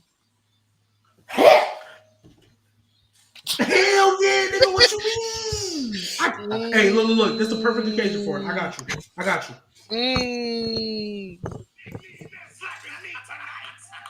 Big meaty man slapping me. That's what I want to see. Big meaty man slapping me. That's what I want to see. I like that. I think they're gonna have Jacob in a spot where he's just gonna be consistently like doing things until they put him up in a higher spot. You know what I mean? Because the solo stuff gonna happen eventually. They got Jeff Cobb involved now, and they got history, before WWE, so that's bound to happen. They're gonna tell that story and all that stuff. So he's gonna be in a good spot where eventually it's gonna happen for him. But I feel like they don't really need to rush it because he's going to be in that spot where it's just like he's here for how long they want to keep him there until they are ready to strap the rocket to him and push him all the way to the moon, man. So he's in a very, very good spot. My brother, I want to ask you, we ask all the guests on the pod who are new, what is a WWE hot take that you have that you can share? Some spicy. Oh, man. Don't hold back now. I'm not a fan of hot takes. Like at all. Everybody got something. The reason why I say this is because everybody says they have a hot take, and half the time it don't be a hot take. It'd be the coldest shit possible. Yeah, okay. I just like to be messy. But to keep it a bean, one, everything's I feel like anything take wise is gonna be around Nia Jax. And I honestly feel like Nia Jax is the best heel in the business, women's wise. I think she's the best heel in the business. When you need a heel, you need somebody to go crazy just to fill a spot. I feel like Nia Jax is the one you need to be calling. The fact that they left Nia off of Mania just pissed me the fuck off. I think Nia is the best heel in the business, even better than Rhea. Rhea is just so over though. So I want to ask you, since you brought it up, because you're not the only person to say this. Right, listen, she is cooking, but just how dominant Nia is, and then her character work as far as like the comedic side of her, I just love Nia to a T. So, because you're not the first person to obviously be upset that Nia Jax wasn't on WrestleMania, and I get you, right? So, I guess my question for you would be like, what would you have had Nia do at Mania? Because and obviously, if you say you feel like she would have held the title until then, right? I can feel you because I wholeheartedly thought in my heart of hearts, we had a whole show where we fantasy booked it. I thought they were going to give Tiffany the first woman's cash in at WrestleMania. That's what I expected. That's what I thought. All that. So I guess what would you have done with Nia going into Mania? You hit it on the money. Because it's like, I honestly feel like Nia should have held that shit all the way through. She should have held that title all the way through, continue to properly bully Tiffany the way she was doing, because she was literally getting Tiffany. Tiffany was already over, but she was really pushing her into that babyface side. And then you see what happens once we jumped the gun and had her cash in too early. Then they kind of was turning on Tiffany because Charlotte was cooking her. So I feel like it would have been best if they did it just like that. Had her cash in on Nia. It could have been Nia versus Charlotte at Mania. Have Tiffany cash in right then and there. So as a devil's advocate, you don't think maybe Triple H was looking at that and was like, ooh, Nia versus Charlotte, 2 heels. We don't want to see that. That's probably why they pulled the cash in instead. But for me, I feel like when initially they was trying to bring back Charlotte, I thought they were trying to bring her back as a babyface. But then saw that initial reaction was just straight boos. That's not gonna work. I just thought that's what that was. I thought that's the way they were trying to do. Because I feel like when they were doing those video packages and whatnot, I think they were trying to bring her back in as the baby face, and it just didn't work because it was straight boos. Because I agree with you, but I just don't think Charlotte as a heel, as a baby face, is ever gonna work again. They tried it one time, and it's never gonna work because too many people can't stand her. Because of course, the first thing she did when she gave back, title scene, and it's like, bruh. Now this Alexa Bliss thing, I don't know what it is. I don't know what story they're going to tell. I don't even know what they said in the creative room to make them do this. But I'm intrigued because it's actually going to be something she's going to do, not send it around the title. And if it's like a tag team partnership type thing, that's something new I haven't seen other than a little makeshift tag team for the sake of wasting time. Alexa Bliss with Charlotte? Yeah, well, maybe you didn't watch. Well, so SmackDown. Yeah, that's what I'm saying. Yeah. This is something that I'm intrigued for because when Charlotte came back out, I was really, really scared she was going to be like, I want another title match. That's what I was really scared for. I'm like, please don't. Because in my head, I'm like, well, no one needs to debut. No one needs to, no one's coming to debut. They already got the women's title. They already got some feuds going. Yeah. So where is this going? And then when Jade came out, I was like, are they trying to set that up already? Because she still got a Naomi feud to deal with. That's what I'm thinking in my brain. What is going on? And then we see the Alexa Bliss thing later. I'm like, okay, let's see where it goes, right? Because that's a weird pairing that, and I don't know what Alexa Bliss is doing. So we'll see. But only reason I asked that is because I know it's frustrating when certain people aren't on the card that maybe should be, right? But it's also like, okay, but what would you have done with that? Yeah. Right? Everybody feels Liv Morgan should have been in a better spot. If Liv Morgan was going to be in a better spot, that means she would have had to retain that title. True. And everybody was already sick of her retaining that fucking title. They were sick of their feud. The feud, but if she would have beat Rhea Ripley, realistically, I think Rhea, even though I wanted Liv to win, Rhea Ripley was the right choice because we got a way better feud and a way better match out of it. Very true. If Liv Morgan would have been in that, nobody would have believed the story they told where Io's the forgotten piece and a Liv Morgan, Io Sky, and Bianca Belair. Everybody would have been forgetting about Liv. You know what I mean? So, but there's that. So, quick sidebar, based on how you mentioned Alexa Bliss, I would be perfectly fine with seeing her and Charlotte over her doing anything with the Wyatt Six. I don't know how y'all feel about the Wyatt Six, but I'm done with them. They're cooked. Over with. I feel like they should not do a damn thing, anything else on TV, based off the route they were going. It's unfortunate because was hurt for a minute too. I was about to say it's unfortunate because he got hurt, and we know the worst thing that can happen to a wrestler is being hurt because you're not on TV. Your not momentum doing gets cooked. Yeah, and unfortunately with their gimmick and their crew, you can't afford to be hurt because then you just be doing promos and stories every week with no payoff. Right? So he clearly got hurt when he fought Karrion Kross, right? And there was supposed to be a blow-off match that never happened. So I get it. And that whole group, they kind of can't be on their own. The whole purpose, if Bo Dallas isn't there, being that he's the literal brother of Bray Wyatt, if Bo Dallas isn't in there, there's no point to the group. And so, like, if Dexter Lumis would have got injured, they could have made it work. If even Nikki Cross would have got hurt, all right, cool. But your leader got hurt. The guy who's driving the promos and the hold on. That's they can come back and I think they'll get a reaction, but if they get hurt, like they would literally be their last chance. Because if any of them get hurt again, so it's unfortunate, but yeah, you're right. The Wyatt Six, unfortunately, it's not their fault, but I mean, all they really have to do is bring them back. I mean, but then do what though? You're gonna do the same story? Yeah, that's the thing. Like, you can't go after Karrion Kross anymore because Karrion Kross is too over. So you gotta let that shit be dead. They originally they were supposed to do something with the Judgment Day at WrestleMania until I guess Bo Dallas wasn't clear to come back at that point yet. That's what they were gonna do. So if they want to pivot to that, they could. I mean, all they gotta do is just tell stories. I mean, what they did when they were there, they were telling stories with people who had like past history or like reasonings of why they were going after people. It's really all they had to do. I mean, I think people will still react to them and like them because of the history with Bray Wyatt attached to it as well.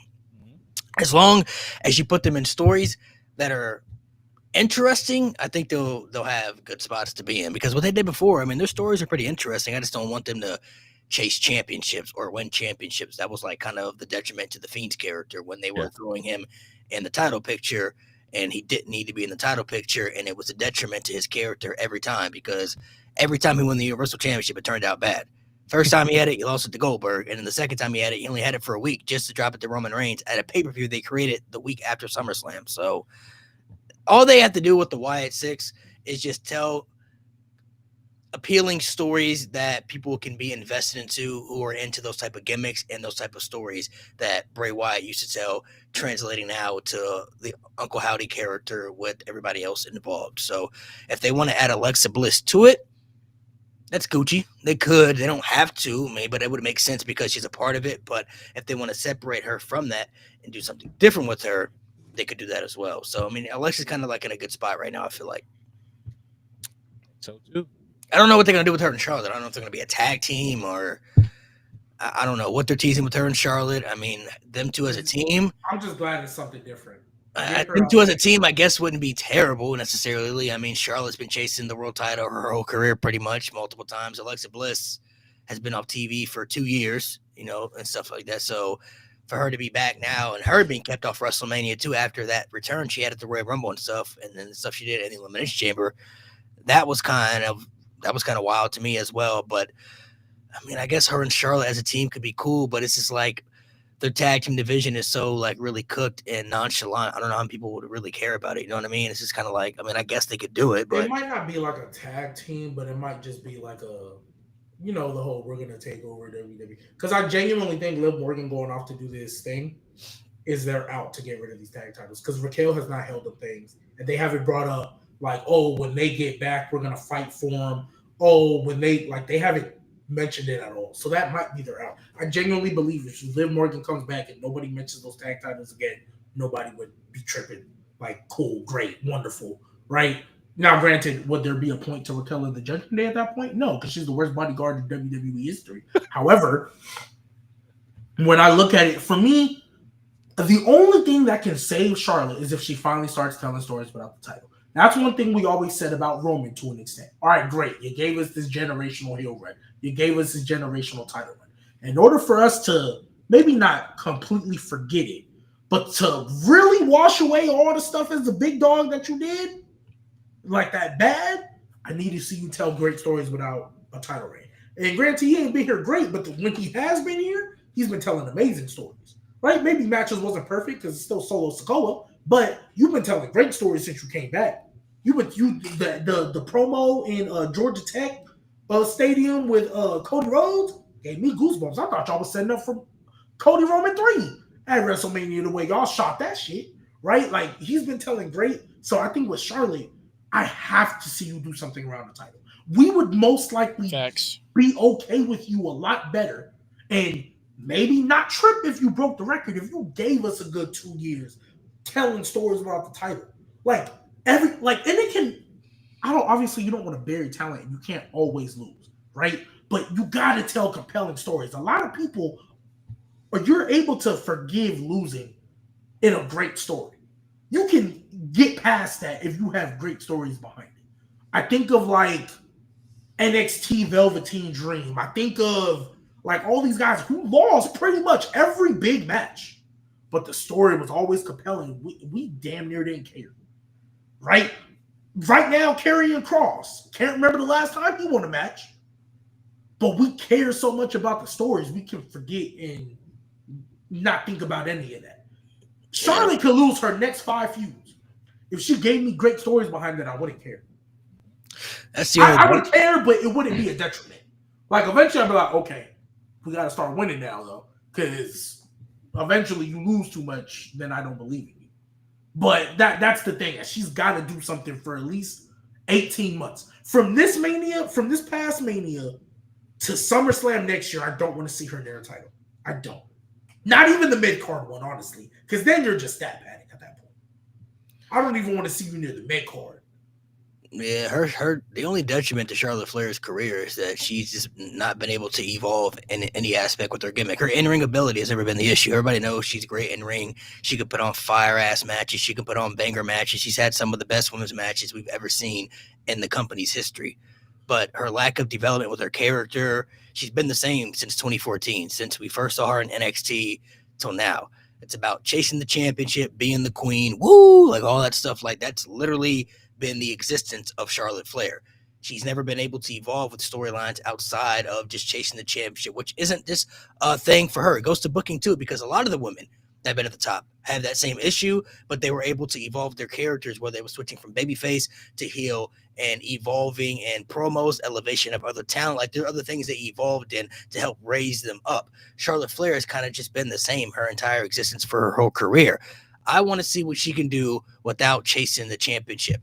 Can she give me storylines that are intriguing or good without the title involved? Because she barely could even do that building up WrestleMania matches when she was chasing the championship. Majority of those WrestleMania matches that she had, some of those matches, as far as match quality, they cooked. Give you a clap for that, but the builds were atrocious. The builds weren't really that great. The Rhea Ripley build wasn't that good. The Tiffany Stratton build this year wasn't that good. The build they had with Bayley and Nia Jax and Sasha Banks, that build was mid. You know, the build with Ronda Rousey, that was bad. You know what I mean? Like, a lot of those builds that she's had with these big high-profile WrestleMania matches, they haven't really delivered. So I want to see, can she bring something different to the table with her character aspect by producing something new that we haven't seen with layers of her character, making storylines intriguing. Storytelling to me matters in professional wrestling. You can do the in-ring stuff, but at the end of the day, storytelling is what really helps make professional wrestling what it really is as far as being cinema, is it what people say nowadays, right? Like, storytelling matters. And that's why, to me, she's always kind of been at the bottom of the totem pole for the Four Horsewomen, because she hasn't been able to evolve with anything that she's ever done with her entire existence. Like, we're talking over a decade now, and she's still the same. A decade.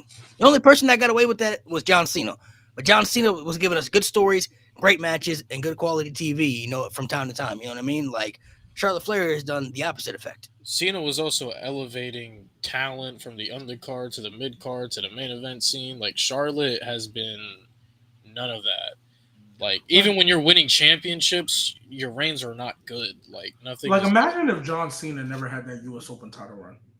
Oh, fuck, dude. If so he just beat Rusev like that. And imagine if he never had that U.S. Open title run. And it was just, like, I think a lot of people forgive the Rusev win because we got that U.S. Open title run out of it. Like, okay, that was a great run. Imagine if he never had that. Oh, yeah, no, it'd be bad. How would we look at Cena? Cena Hogan. Bro, because honestly, Cena really got a lot more love once that run happened. Yeah. Imagine if we didn't get that. Yeah, because like that's what I feel like Charlotte in a sense needs. Cena was, and Cena had the opposite of what Charlotte had. Like, everybody knows Charlotte's a good wrestler, but everybody, critiqued John Cena's wrestling for years that he had the 5 moves to do him. Well, after you watch that US Open Challenge, you knew John Cena had a bag that was crazy. You know what I'm saying? Like, he was doing things that people didn't know he had in his bag. He was out there hitting springboard stunners and Hurricane Ranas and Reds. It's just crazy stuff. Like, he consistently was putting on good matches, not only on the weekly basis, but also on the pay-per-views pretty much throughout the entire year of 2015. Like, Charlotte Flair just has to be able to evolve. That's all we ask. Can you do something that is good where you're not chasing the main title? Maybe this Alexa Bliss thing could work. I don't know. It could. I would hope so. But I feel like if we notice like these past couple in-ring promos, I don't think she's all the way there mentally. I feel like she still got her personal stuff going on where she's just not fully locked in, because it seemed like she's just been underperforming, even though she's not that great on the mic. But I feel like she's been underperforming these past couple in-ring promos. Like how this past week she just up and left. I feel like she was supposed to go longer than that. She just stopped. Even with the one with Tiffany, same thing. The crowd doesn't help either. The crowd is not. That's what I'm saying. I feel like the fact that the crowd is really digging into her, and then the fact that she's not. I feel like she's not mentally there is why it's affecting her even more. Because she's really not the most go away heat I think she's ever had.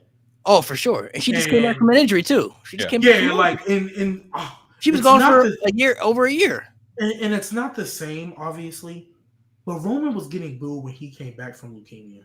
True.